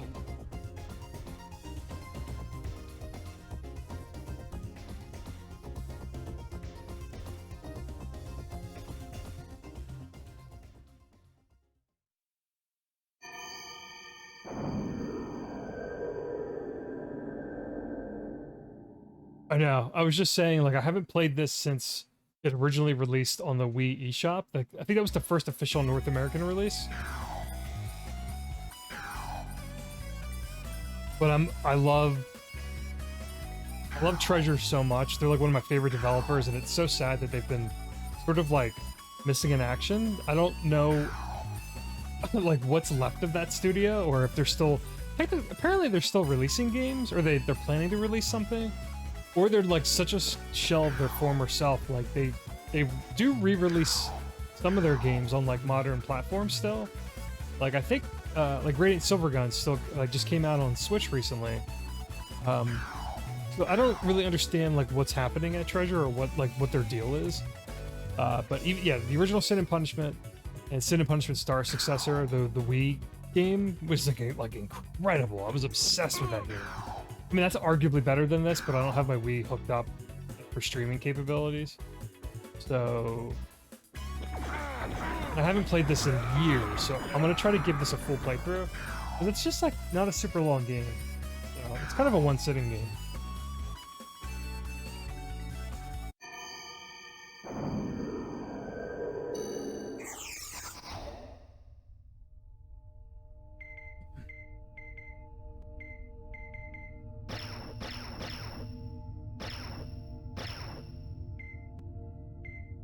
I haven't played in a while, so let's do training.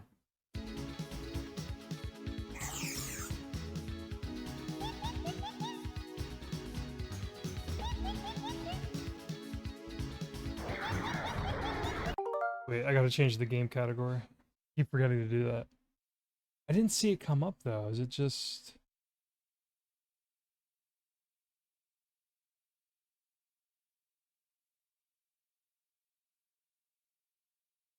I got it. There it is. Okay.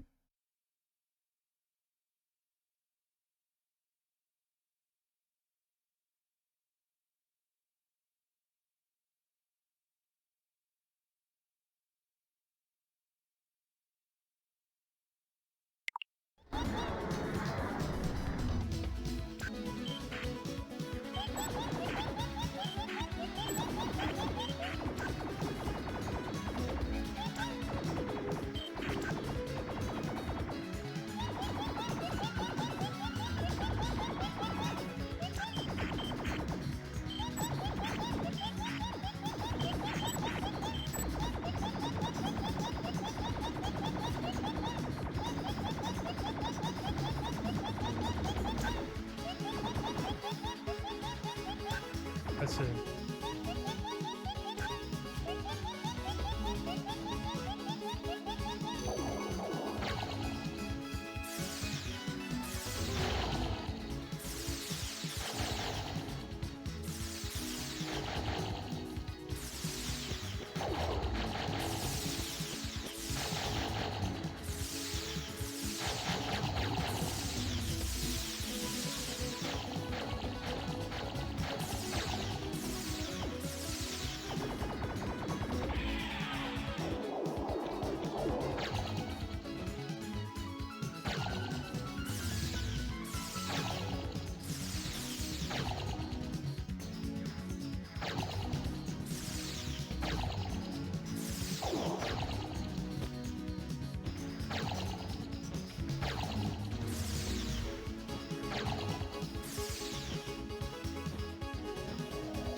think I remember how to play now. I just wanted to see like if the training had other details I forgot.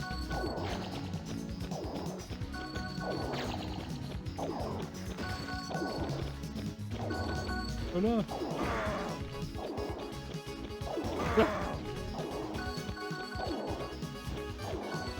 Oh my god.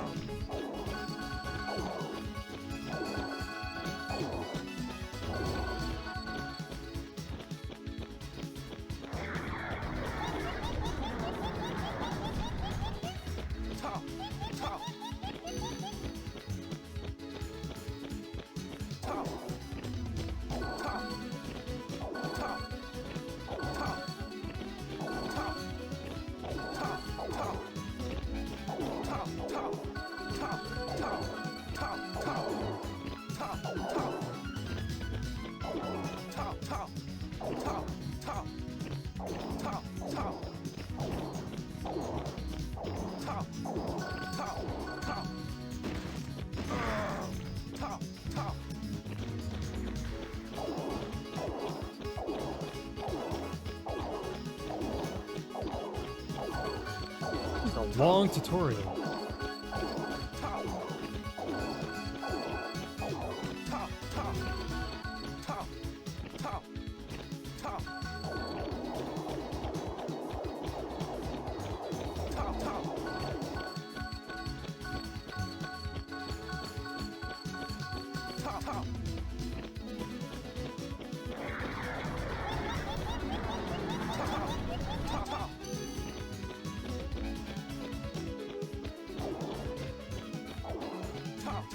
Jeez.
Oh my god, this is so treasure to...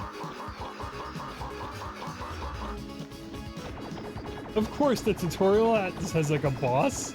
That's nuts.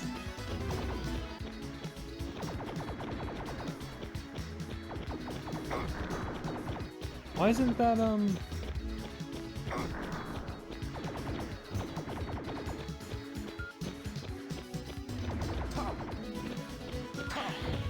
Oh, you gotta deflect it back. Okay. Of course. Oh, I see. That boss is so treasure looking.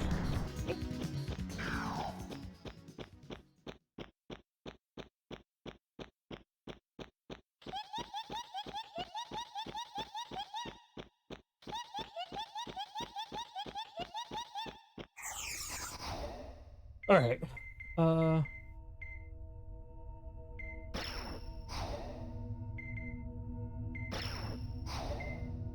And so, save data. You go click on save data, and it says to like erase your save data. That's so like counterintuitive. There shouldn't be any scenes.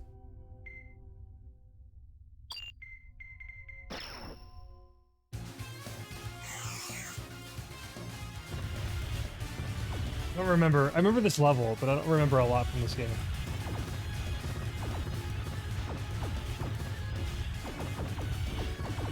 Get bonus.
get bonus.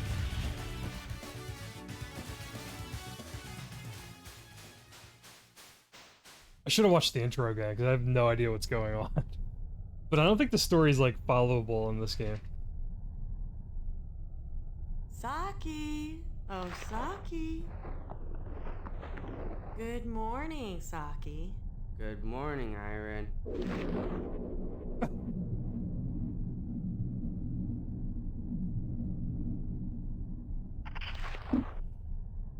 Come on, we've got work to do.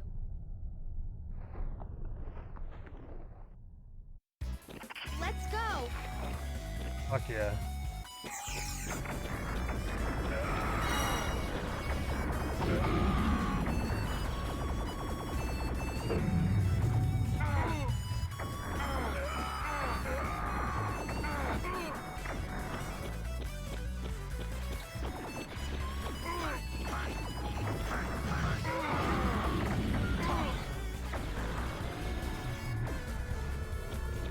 Saki, watch out behind us!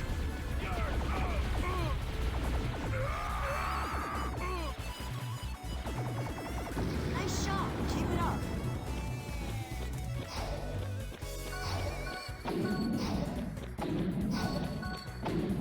Take care of it, Saki.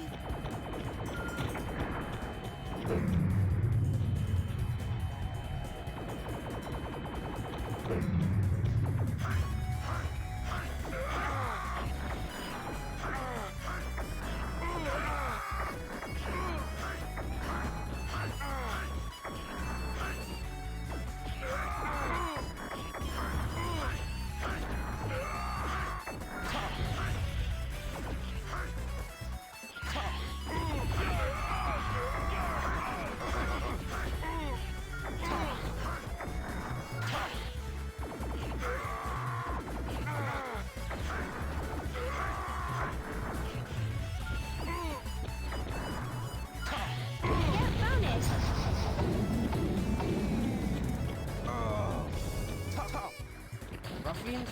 Here? Already?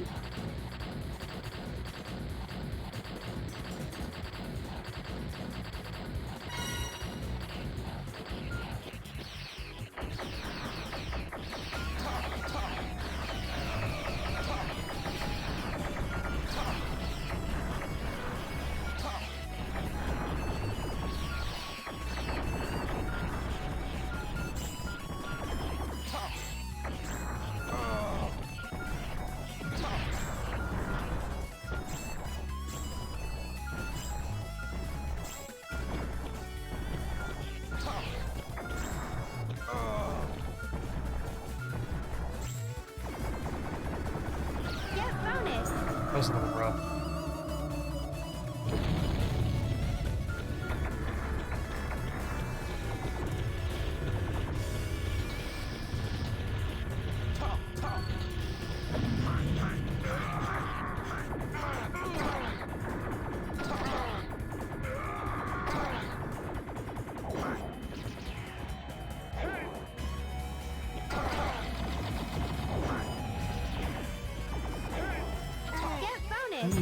You can, like, deflect that. God, this game's so good.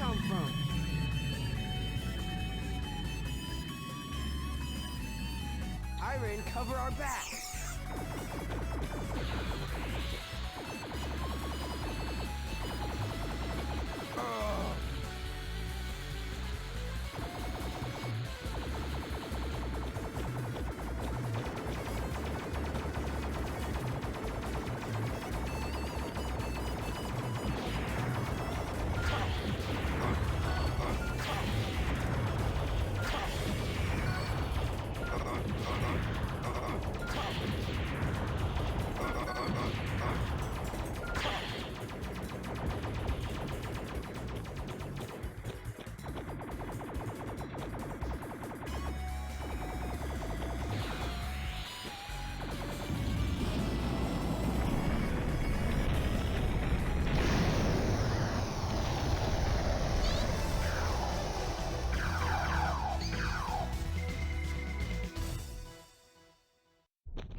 Come on, quick, into Shinjuku Station.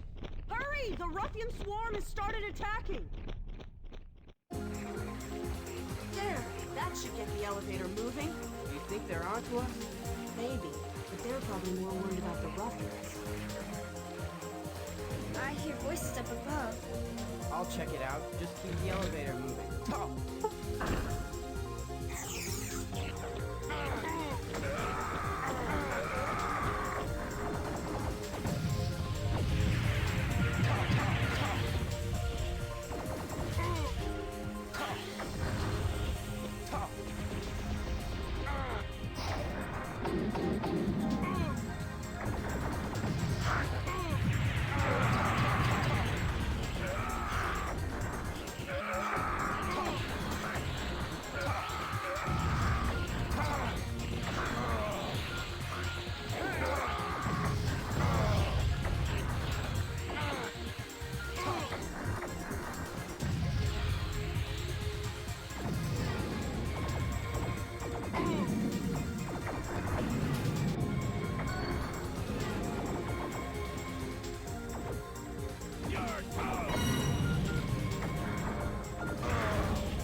I'm running out of time. I just realized that.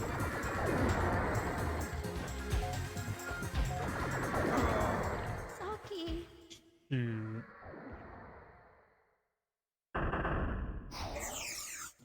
Wait, how does continues work in this?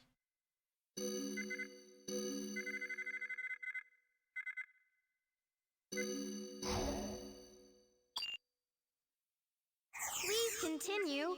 Okay, I have a lot of credits.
Yeah, this is rough.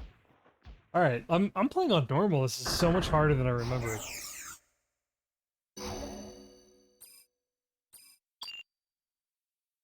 Please continue.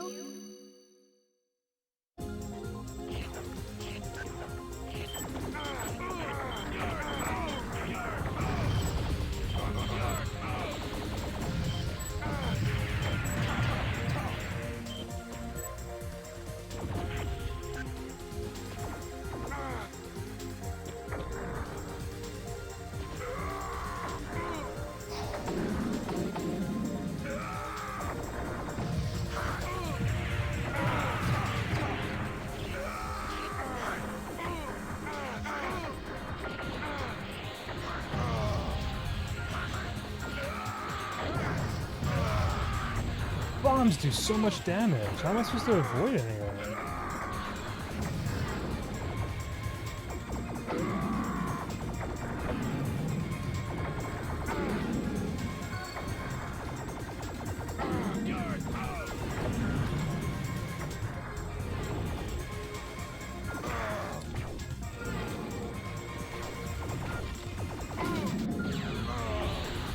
Oh my lord.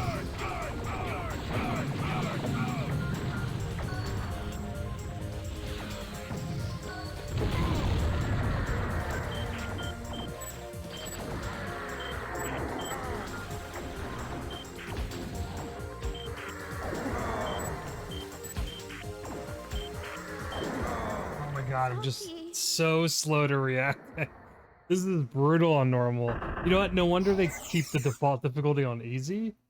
This is like, jeez. Please continue. I'm burning through my credits.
There's like a delay on the roll.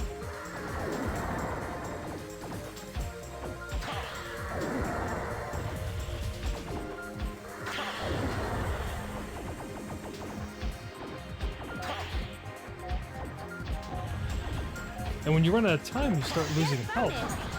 Jeez.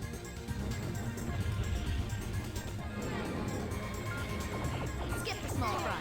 Capturing Radon is our top priority.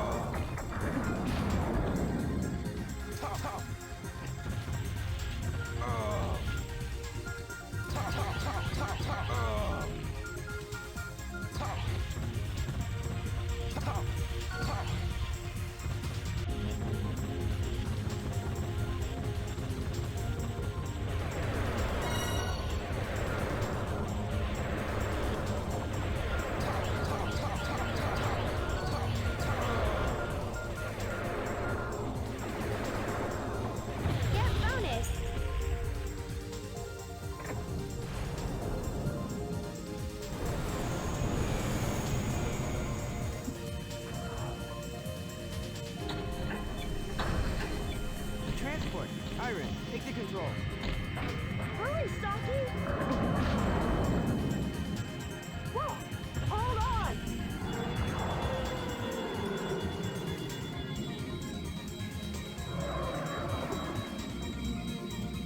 Down, damn it! Fall down, you stupid beast!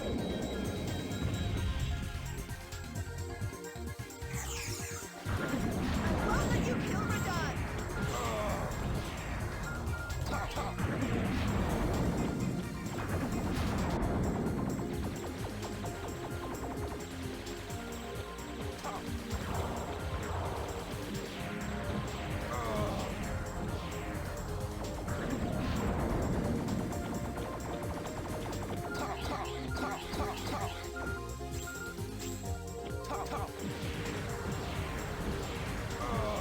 Can't deflect those things back. Alright.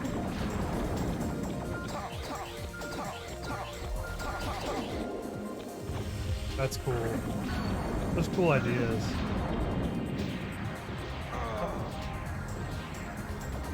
jumping, but I'm not.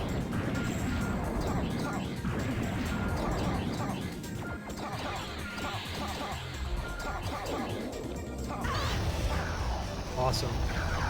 Yeah, this game's hard. My research materials. How could you? So you're the leader of these killers. The dialogue's fun. Stop. He's one of the rebels. Let me take him. He's only human. Now's our chance to test the power of the blood you gave me. Oh shit. Chua. Throwing bodies at you. I forgot about those.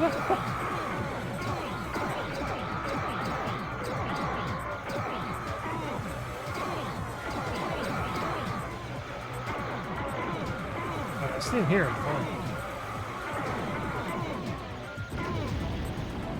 Whoa. Whoa.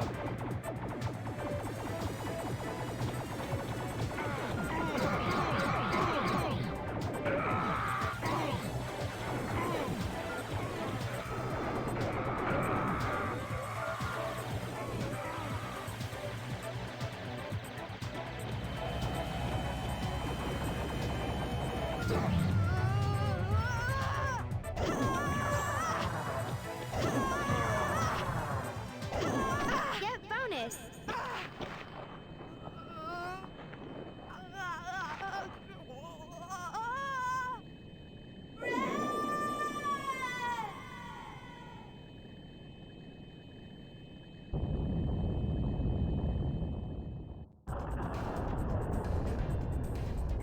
What is happening?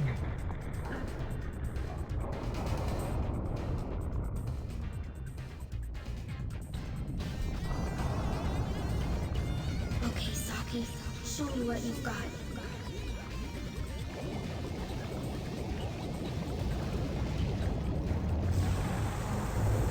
So Evangelion. Oh, it's so Neon Genesis. Archie and her friends have it in him too? If he's got Archie's blood in him, then what in the world is he? Kachua? Don't fight Kachua, wait for me. Can you no longer hear me?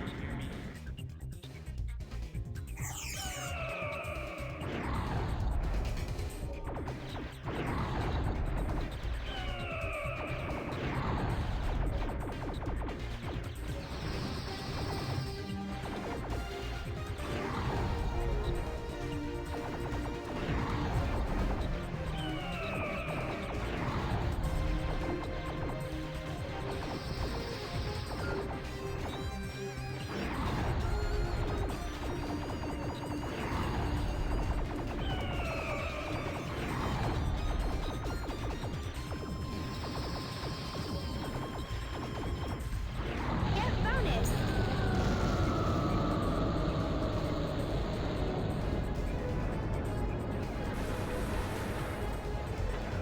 Whoa.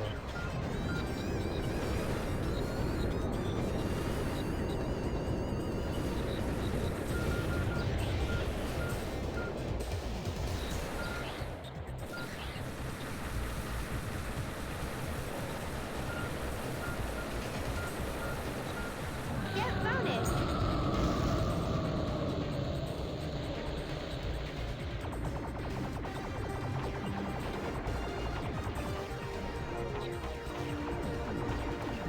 Ugh.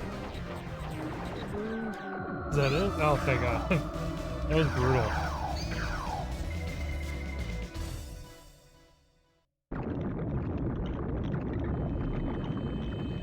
Saki! Saki! We can't go near him yet. Is that Saki? Can't change him back, okay? Just not now. We're the only ones left. Everyone else is dead. Damn it!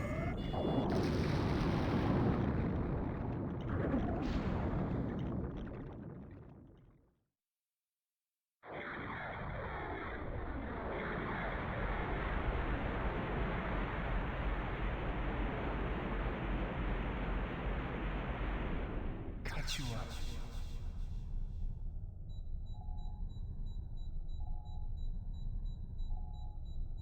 I understand your feelings, Brad.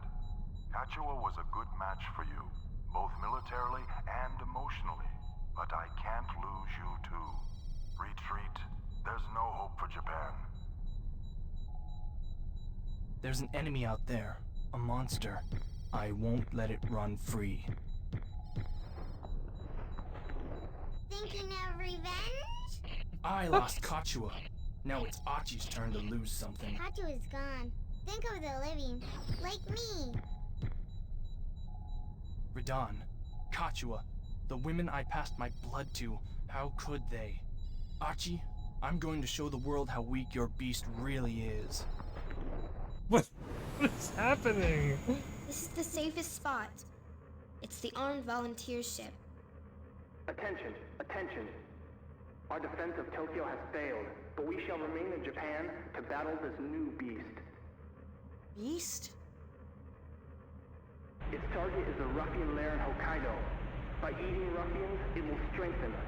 By assimilating them, it will threaten humanity. Radon's tragedy can't be repeated. As your commander, I urge you to find the courage to engage this beast. Him! So he's their commander!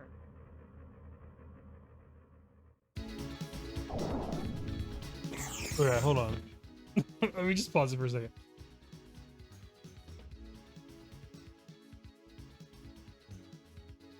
Just as a reminder, today I'm streaming for the Extra Life fundraising event, specifically for the Children's Hospital of Philadelphia. If you have the means, I'll just pop it in chat one more time. Throw a few bucks their way. They could likely use all the support that they can get. Things are a little rough out there still, and probably will be, so. And, you know, kids have no say in the situation they're in, so I'm sure there's a lot of families that are struggling.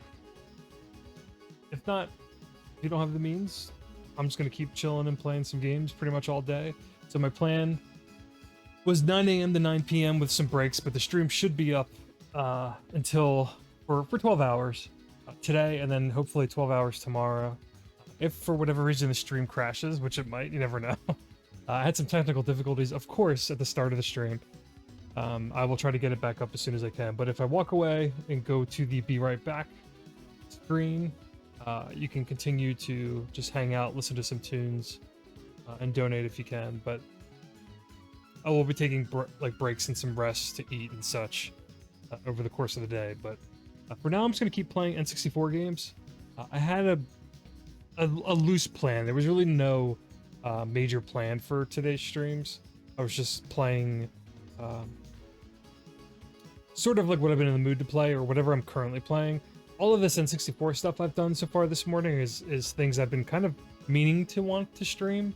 So I'm kind of using these Extra Life streams as like a catch-all of like things I've been meaning to do or wanting to do, and just kind of grouping it all together since I have the time for it today and tomorrow. So let's just continue. This game's a lot harder than I remembered. I definitely finished it back on the original Wii eShop when I first played it. I don't know if I played it on easy or normal, but normal's like not easy at all. So you do have a fair amount of continues, and I think you earn them over the course of the game depending on actions you take, or maybe your score total, I'm assuming. But let's see how this level fares.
kill later.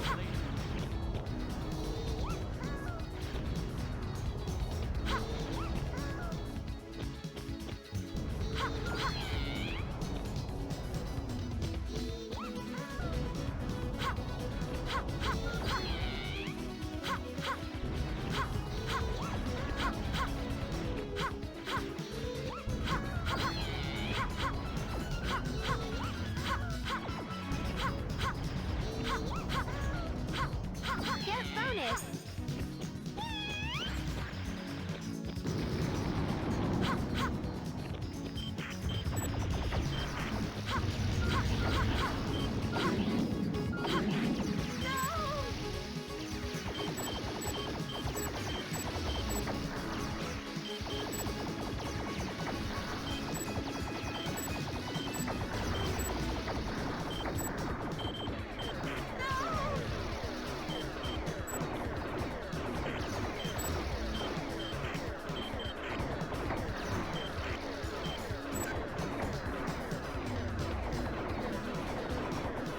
Get bonus! Oh, how did I miss the health?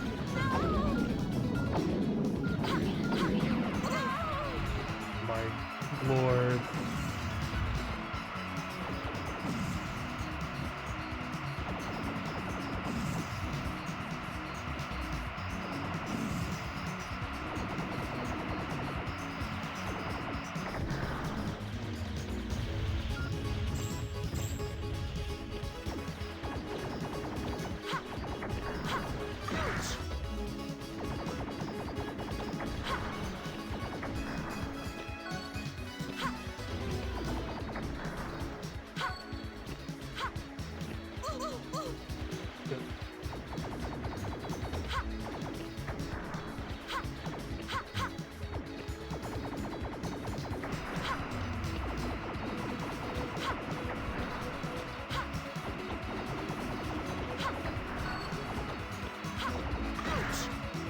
No, Get bonus! oh.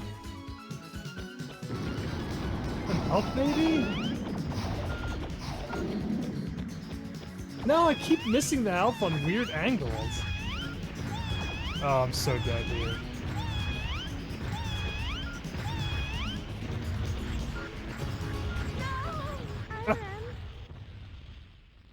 Brutal.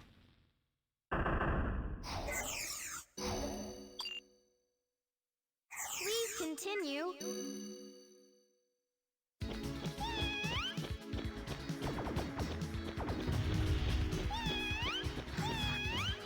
There you go, nice to continue. Cool.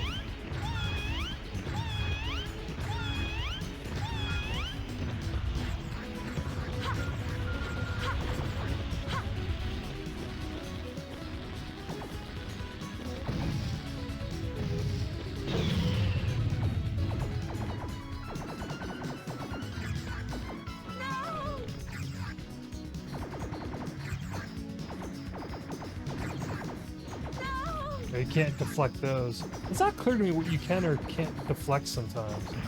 Thinking, what is this?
Oh my god. So brutal. Please continue.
Traps were for ruffians? So what they captured broke free?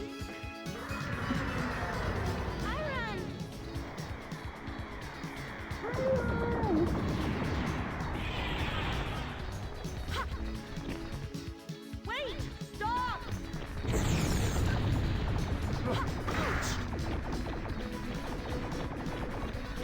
Know what the tutorial training was training me for. Cool. Ooh, hit damage.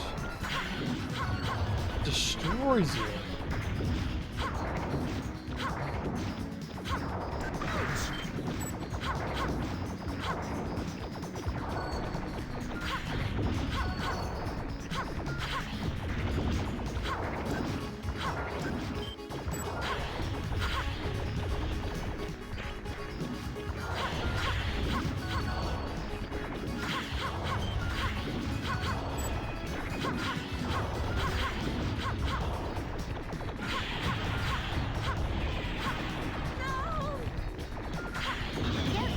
Awesome. Very cool boss fight. Oh, I miss Treasure so much. You could have just teleported free. Idiots! Don't you realize how dangerous teleporting is? They're dangerous! They're about to kill me! These enemies outmatch you, Leda. They're all that remain of Achi and her followers. It's quite possible that the girl has inherited Achi's blood. This time I will face them. You must stay back.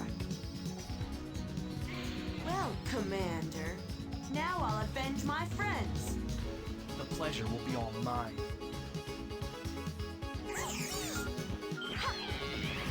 I like how his name's Brad.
so cool. Yeah.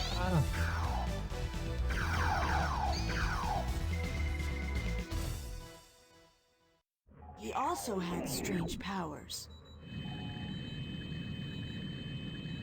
Strange powers indeed. It seems Achi has taught you nothing. My powers were given to me by Achi. Achi passed her blood to me. The same goes for that kid who transformed into the beasts.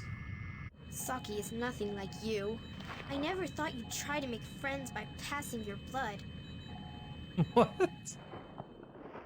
Perhaps not friends. Perhaps research for your transformation. Change can be a scary thing when you don't know how to change back.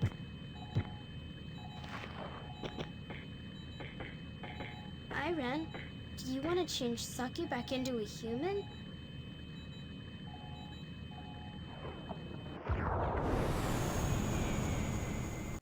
Watch out.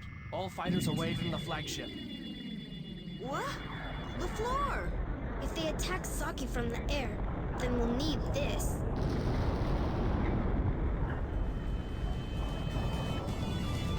What is happening? What the? All fighters break apart.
Ugh. I'm screwed.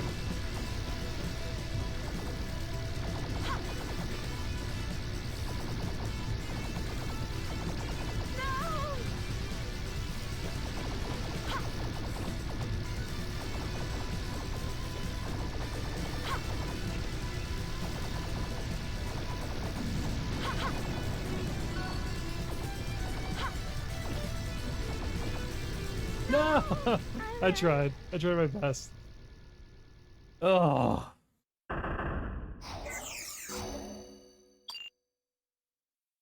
Please continue.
brutal. This is so brutal.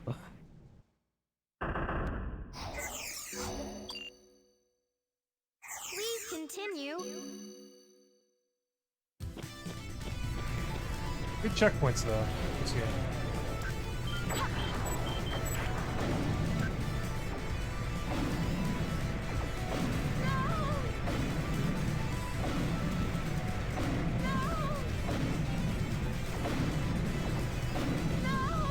It's just so hard to destroy and avoid. It's ridiculous.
Oh my god. I don't know if we'll be able to get through this. I'll just play till I run out of continues, I guess. Please continue.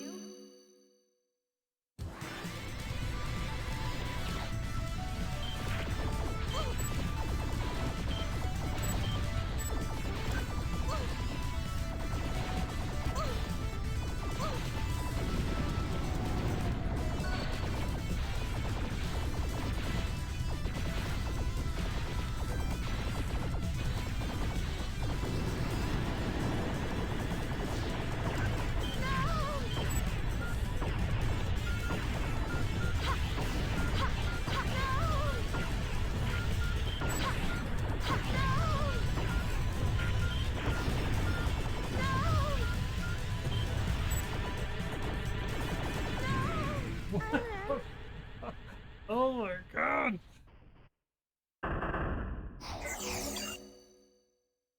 Please continue.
This is impossible.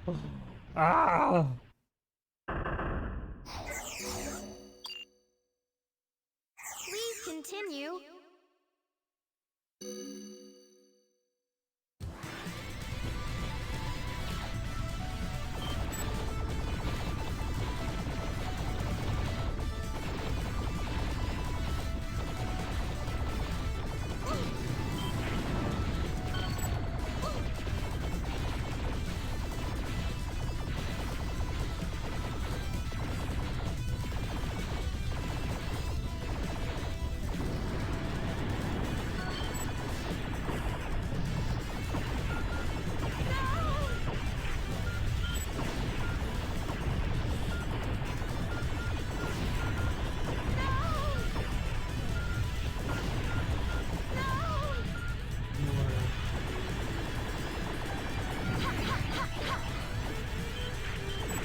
This is brutal. I'm just burning through my credits. Please continue.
level's long.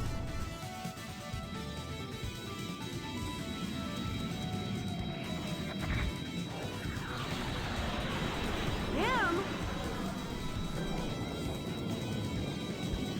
Here we go. You will get us through this crisis.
There's no way I'm finishing this game. I don't even know how much longer it is, but I have like 2 credits left.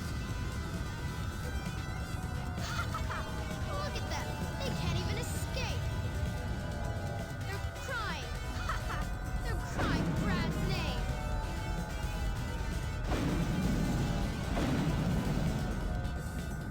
The armed volunteers are extinct! You're all alone now. Come back to me if you want, or would you rather transform for one last feeble gasp?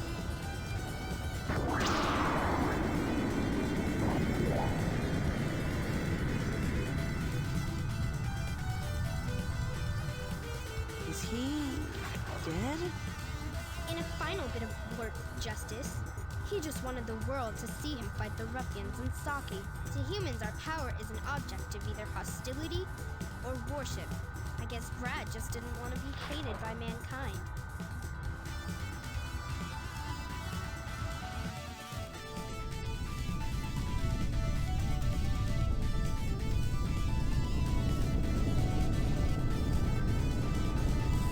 Is that the U.S. Army? No, the weapons maker that backed Brad sent that in.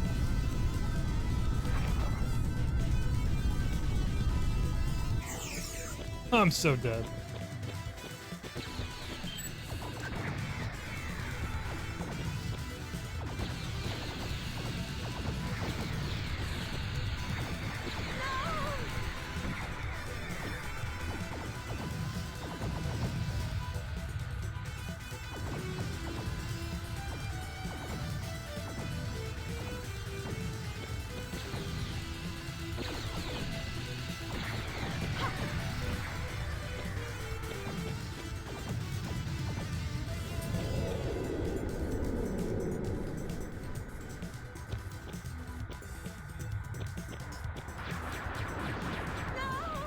Alright, can't deflect those.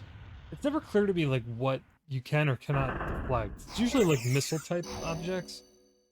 But, I don't know what's going on there. Please continue. I have 1 credit left after this. And then, after this, we'll take another break.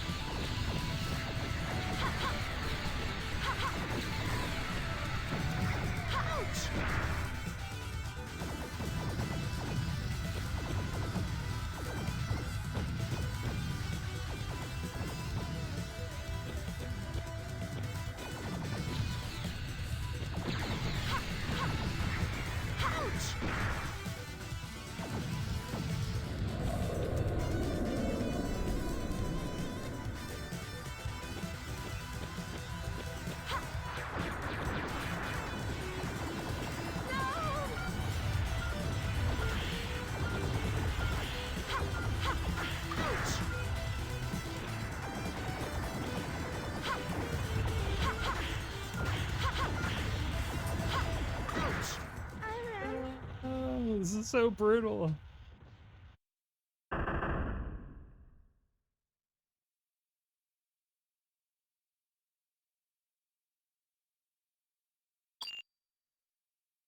Please continue. Alright, this is it.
I wish they put mission makers on here.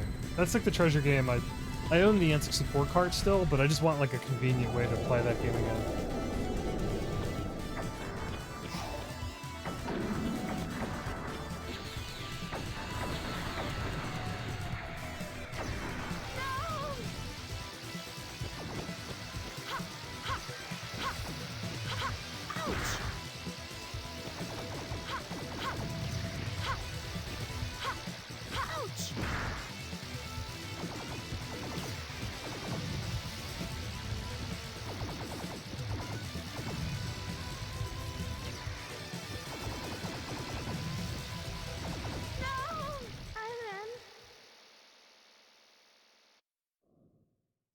That's it.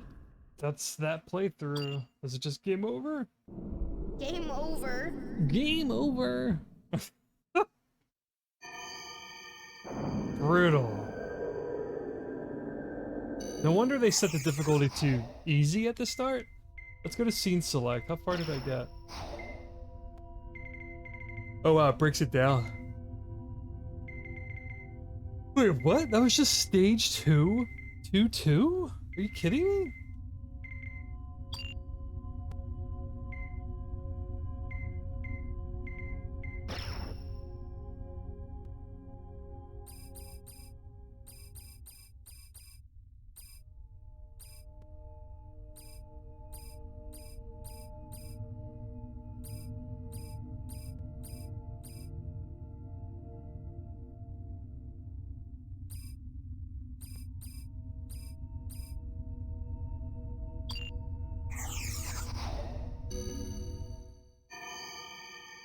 Let's see what saves. Let's go to reset game.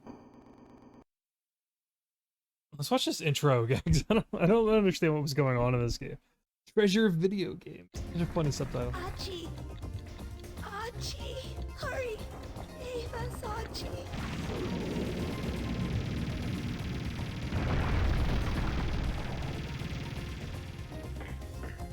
Are these the rebels? One group of them, sir. They have no strength to resist any longer. But the leaders are still alive. There's no time now. Join the troops intercepting the ruffians.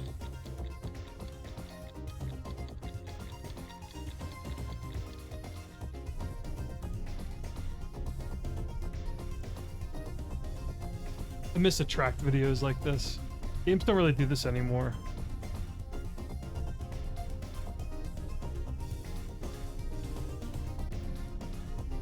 Listen. A ruffian swarm is approaching your position. I've also confirmed Radon's location. Didn't I tell you? Make me the bait, and Radon will come to feast. Radon is jealous of me. I took you for myself. I have chosen you.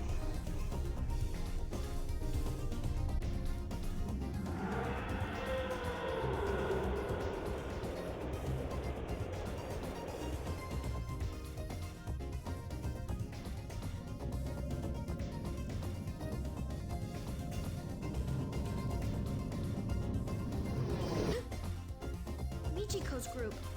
They've all been killed. Archie? Did you see them? Cold-blooded killers.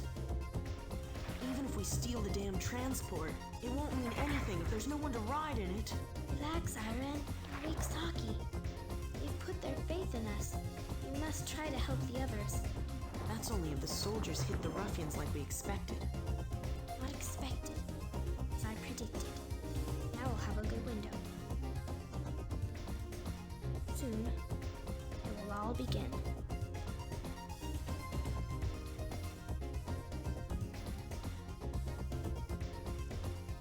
I don't understand anything. What the hell are these games about? I like how like out of control and sort of, I mean, they're very anime. It's super like Neon Genesis Evangelion as well. There's a lot of influence there. But like what is even happening? All right. So we didn't get to test it. I want to make sure my stuff's saved. So is my scene select still there?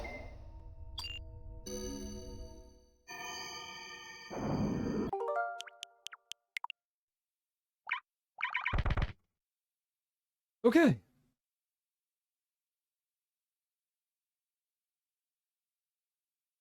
So far, we've played this morning Pilotwings 64, made some decent progress there. Haven't played that since I was a kid or a teenager. Wave Race 64, which earlier I did say I played that offline over the summer, or replayed the Nintendo Switch Online version, and I unlocked and 100%ed it again, probably for like the umpteenth time in my life. But we did just do like an expert sort of warm-up circuit run through, and I did not place well enough to finish that circuit. So that was just more of like a warm-up, just to talk about the game again and just to kind of kill some time. But We also did what was it? It's just Pilotwings, Wave Race, and Sin and Punishment. And yeah, Sin and Punishment again is like, I love Treasure. They're one of my favorite developers, and they're just kind of like missing in action now. It's unclear to me like what their status is. They're still porting their older games to like modern platforms and Steam and Nintendo Switch and all that kind of good stuff. But I think they're rumored to be finally working on a new game, like a much sought after sequel, which I would assume is Sin and Punishment 3. Hey, Farrell. How are you? I would think Treasure's working on Sin and Punishment 3, if that's the sequel they think everyone wants, or it's like another shooter in the vein of Ikaruga and Radiant Silvergun. Or I don't think it'd be a new Gunstar Heroes game. What else is Treasure like known for?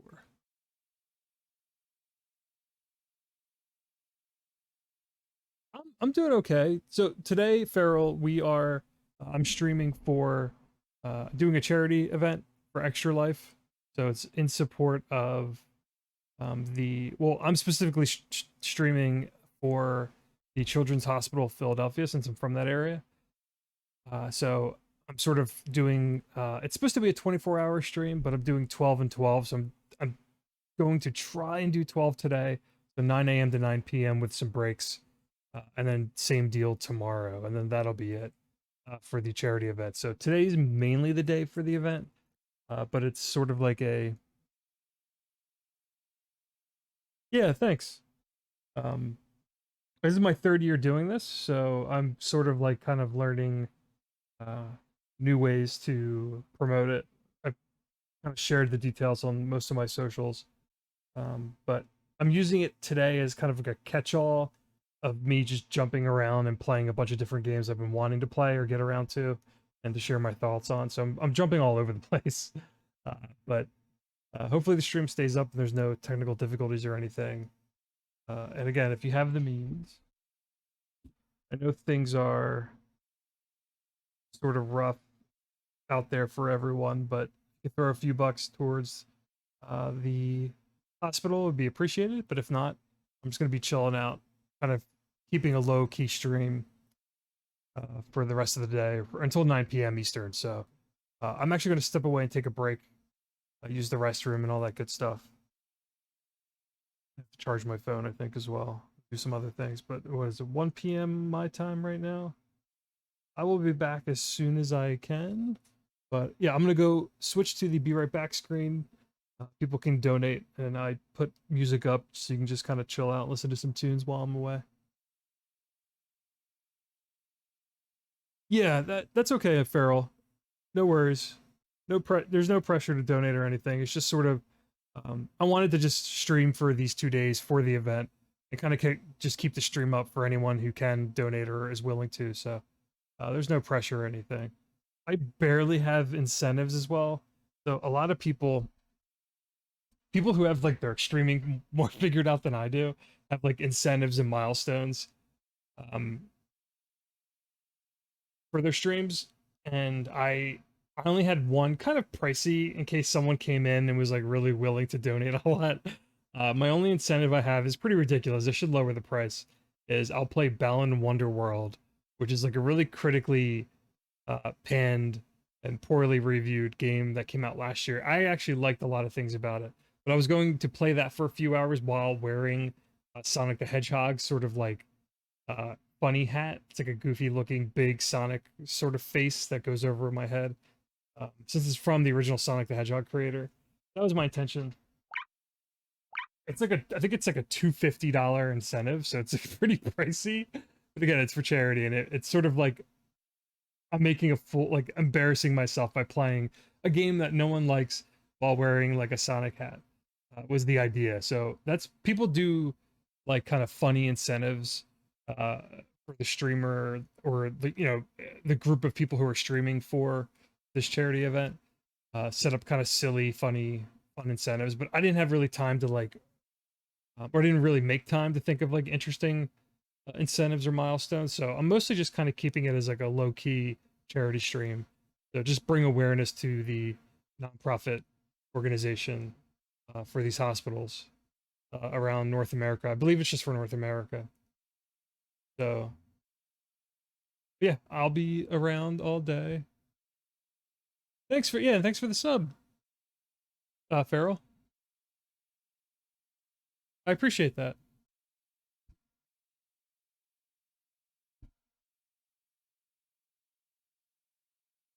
But I will be right back, and we'll play some more. Either N64 I'll just keep going with for like the early afternoon, or I'll do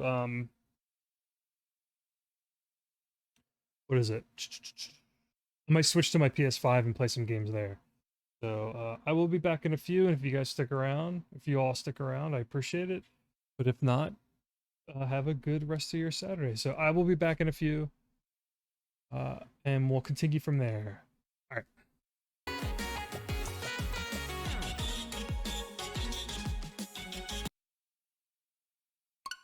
All right, let's play some Bayonetta 3 for a little bit.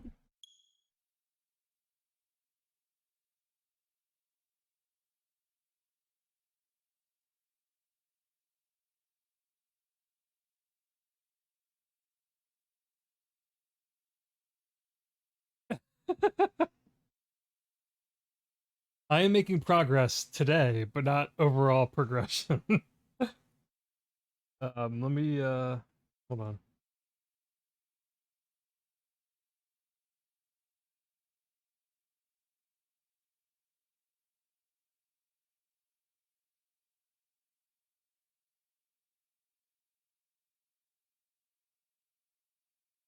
It's really frustrating. I keep having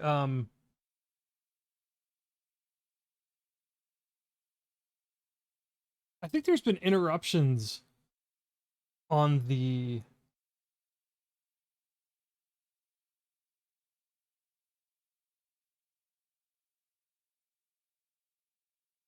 there's been broadcast interruptions. So looking back on my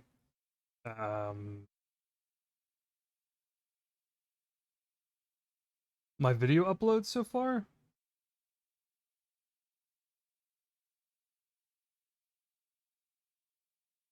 Okay. My VODs are like split into a few there's a few like 30-minute or 12-minute like archives because I think the connection gets lost. Like the stream keeps going, but it's reset a few times, which is frustrating. I don't know how to fix that either. That's really frustrating. I can't have like one clean 12-hour upload. So it's like in weird pieces on my Twitch channel, but I don't have enough time or know-how on why that's happening. But let's just keep it crazy. Bayonetta.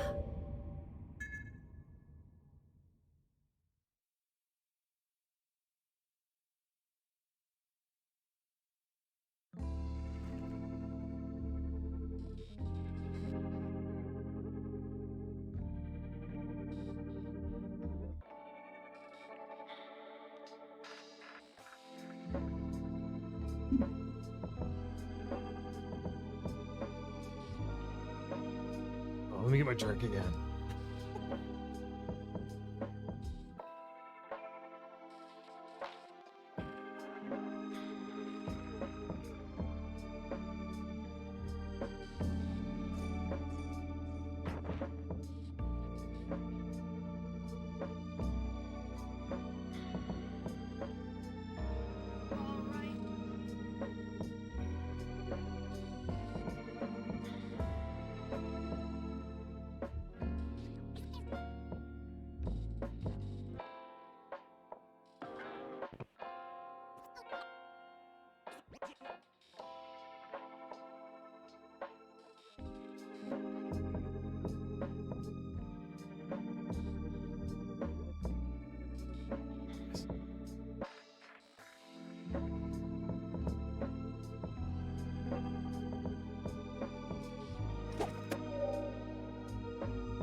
Let's replay this chapter again.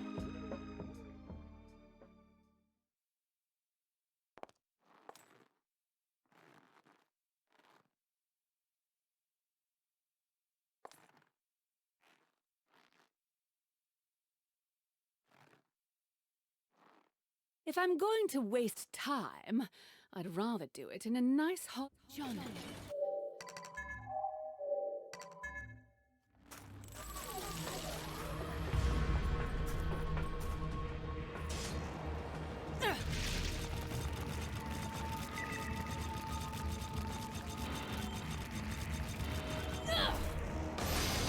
I'm just kind of replaying some chapters I've already finished in Bayonetta 3.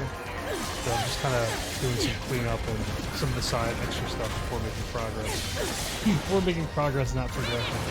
Not wise to make my pets angry.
I wonder, what monitor am I looking for?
Oh yeah, I never made it back through here. How do you even access this?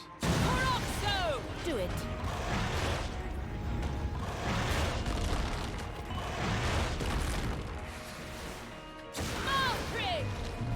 Now's your chance.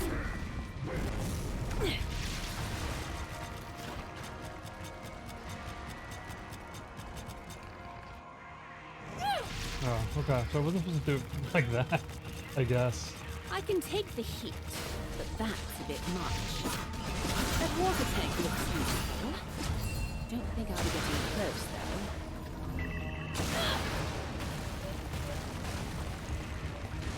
Unleash it! No infernal entry here, it seems. Smoke ring! Fly!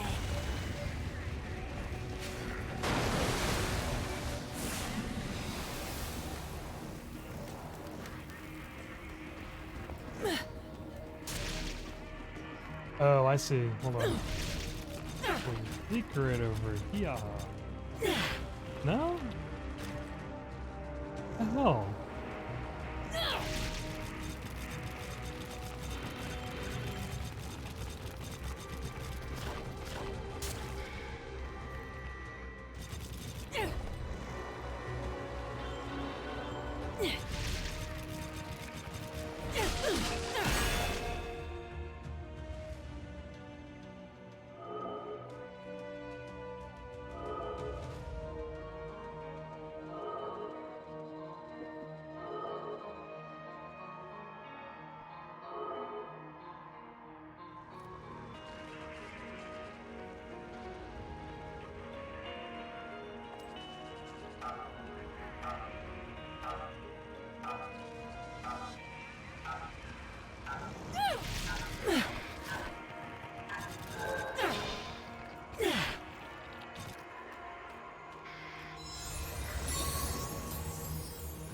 That was a bit of a workout.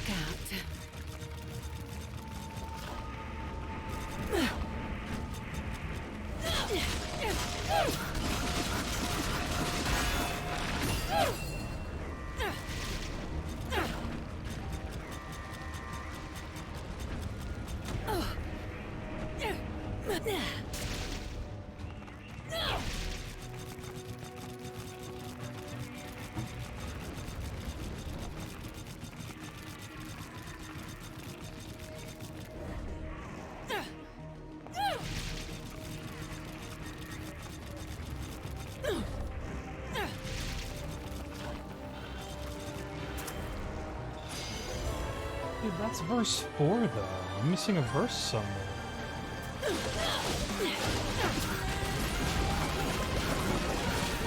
I'll use this as like a test run.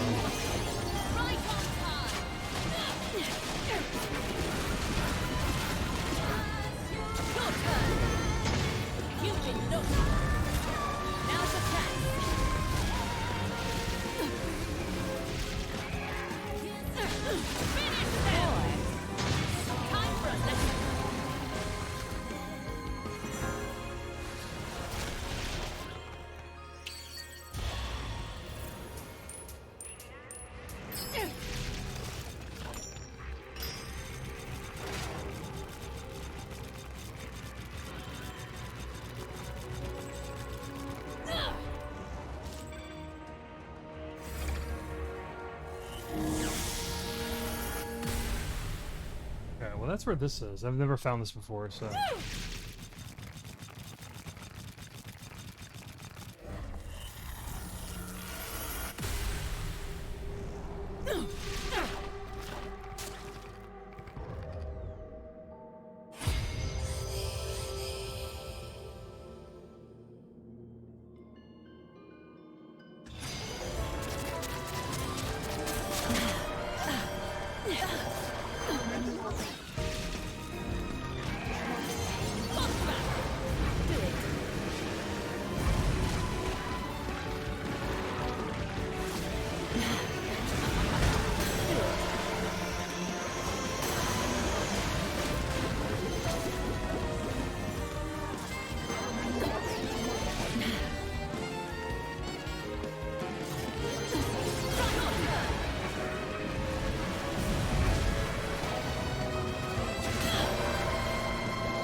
Yeah.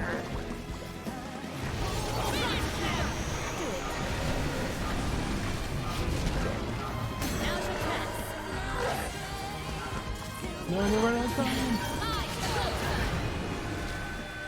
That's rough. The shadow remains cast.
Why are these challenges so difficult?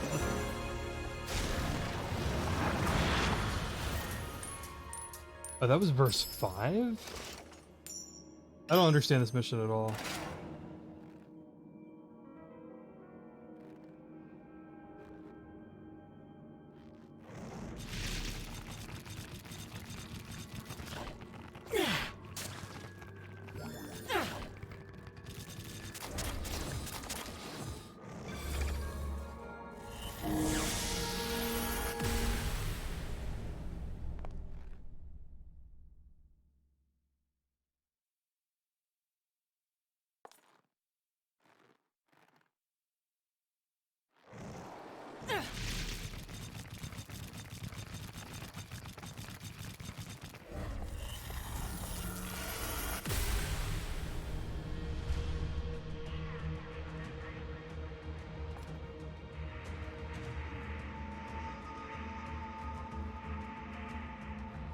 If I'm going to waste time, I'd rather do it in a nice hot bath.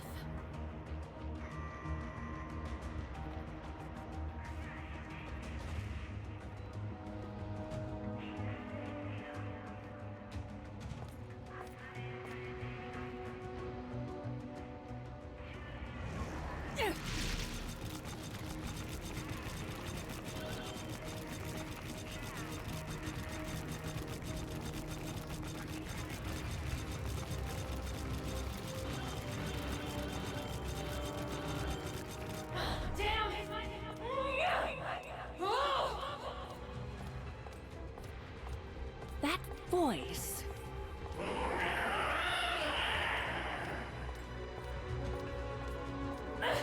Thanks, treasure! Hey, what's that? Come on, treasure! Someone's having fun. At least Kitty's landed on her feet.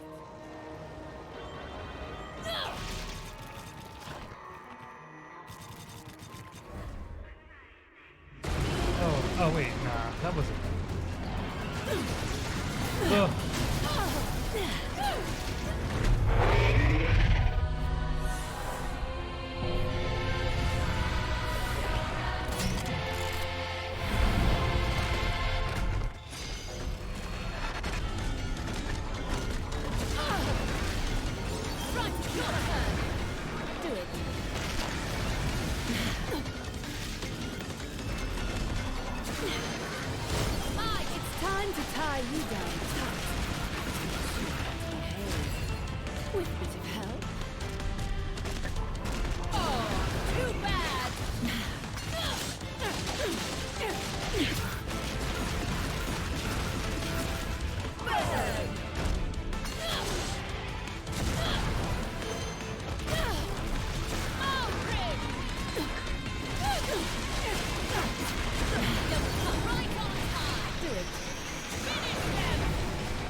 Oh my god.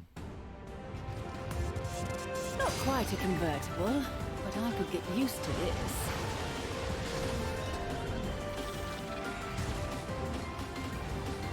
Alright, I have to not fall into...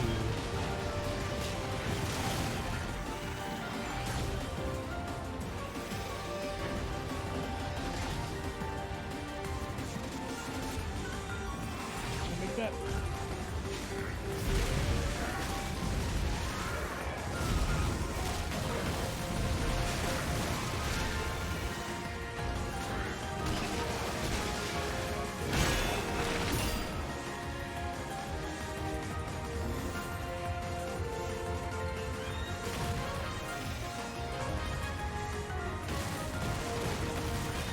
So there's a challenge here where I can't fall into should I go this way? Or was that? Oh, that looked like a different route. There's all these extra challenges you can do when you come back to missions. And I'm trying to figure them out on my own. Some of them are like kind of cryptic. I think that was the route I was supposed to take.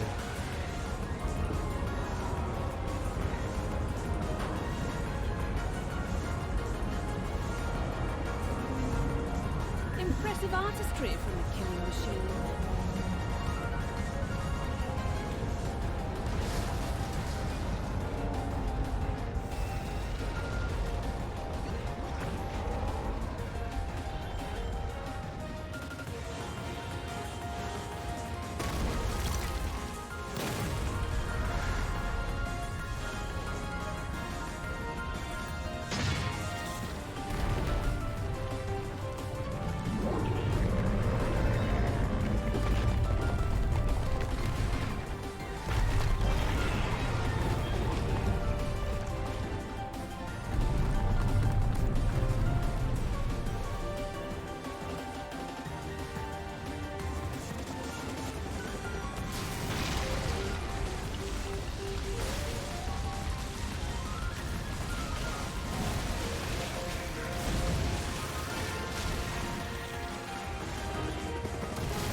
These missions are so out of control. This game's out of control.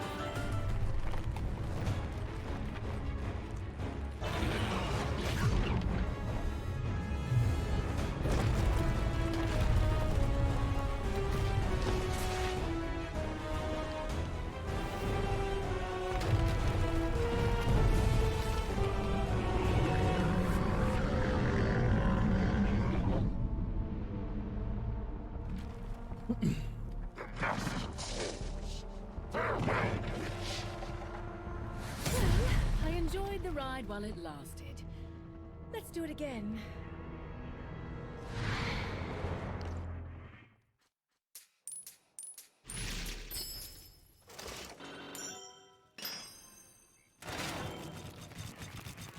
But I still miss something. It's gonna bother the hell out of me.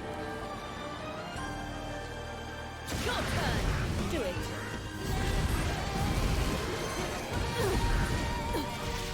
Finish them.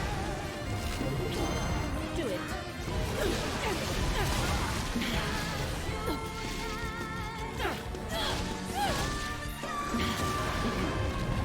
Now's your chance. Your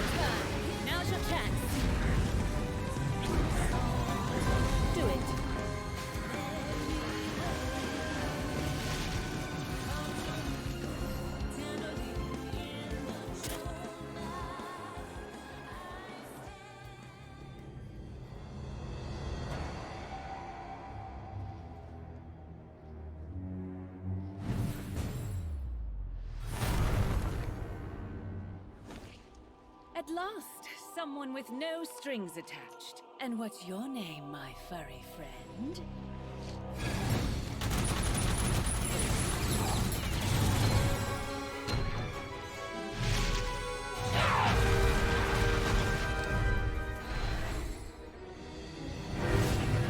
You know, I rather enjoy teaching obedience. I'll have you rolling over in no time, Spot.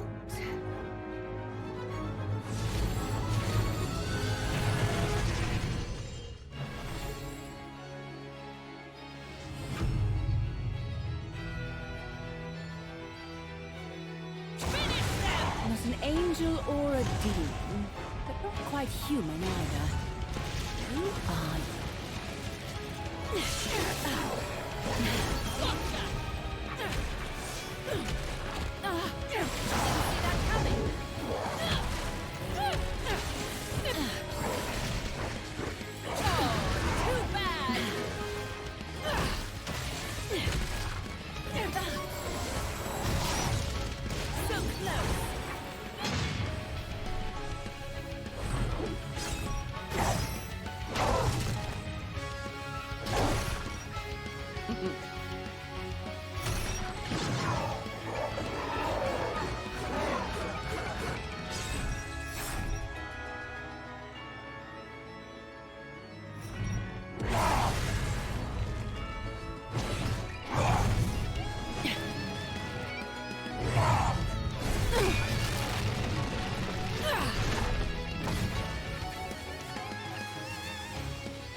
I forgot about this scene.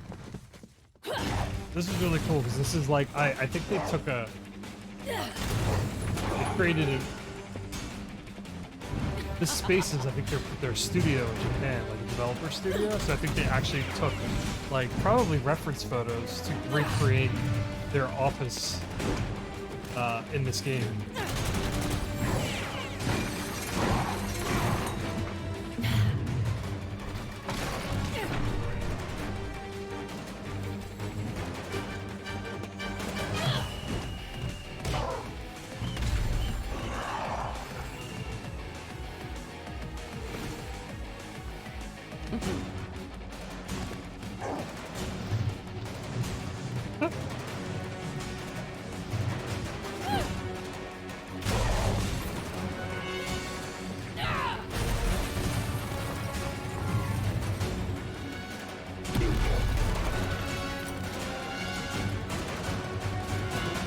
Like you're ready for the leash.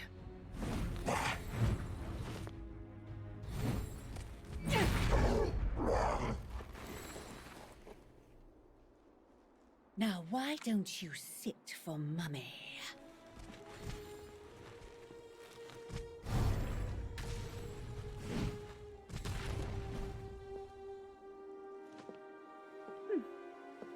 Perhaps I shouldn't have rubbed his nose in it.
Where has my aquatic friend gotten off to?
It's gotta be like pure plat combo points, right?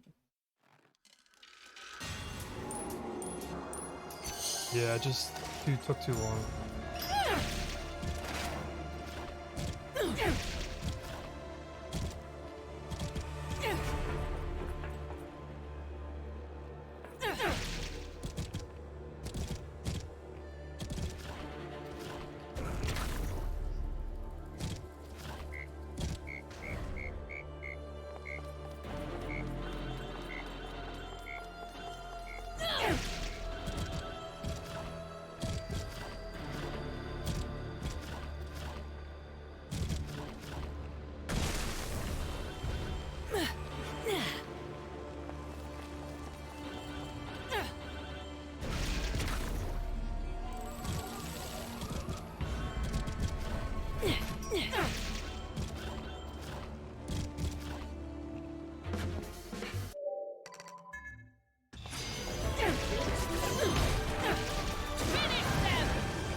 Oh, so I missed verse 2 back.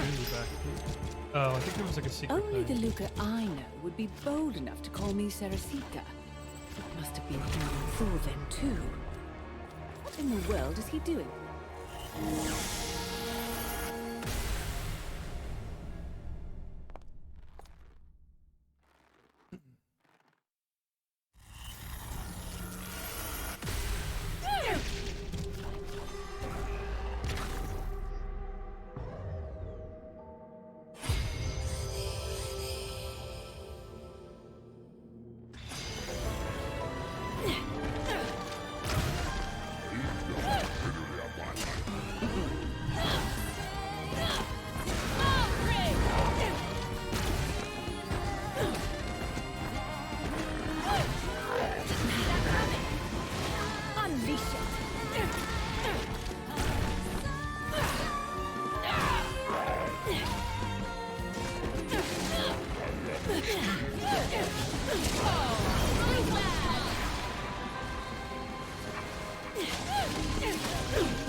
Perfect. Yeah, pure. I was like, that was that not pure platinum rank.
Is that?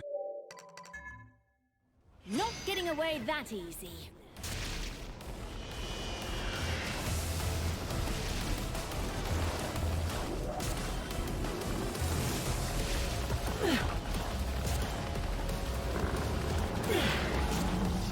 At that speed, it's just a matter of time.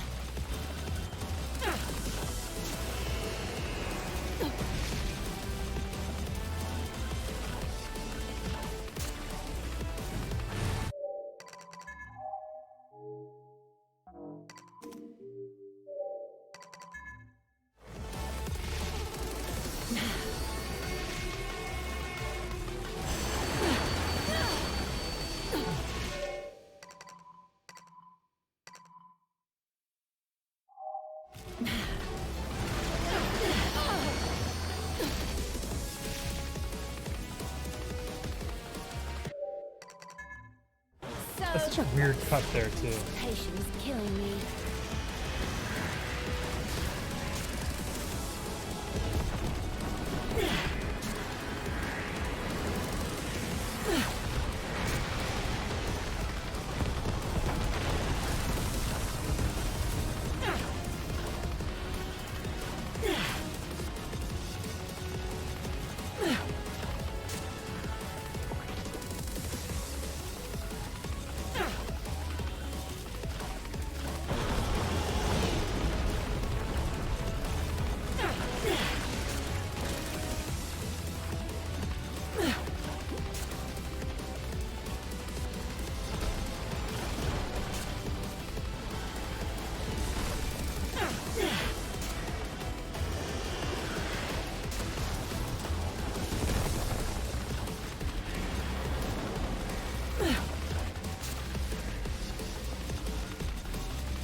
That's enough tag for now.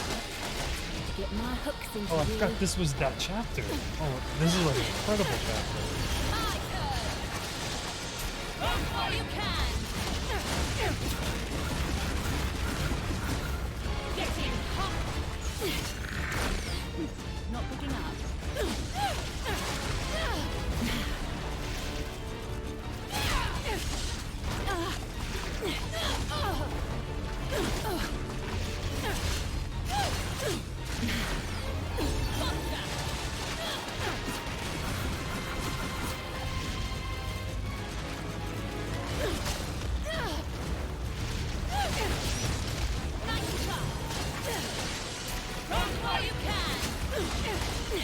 Try to keep up. Run while you can.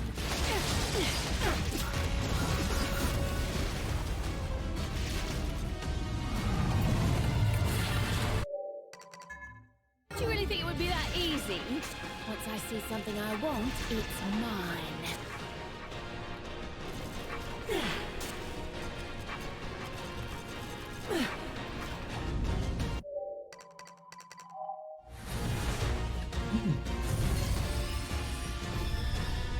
Perfect timing. All trick roll!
I'd go down easy with caviar.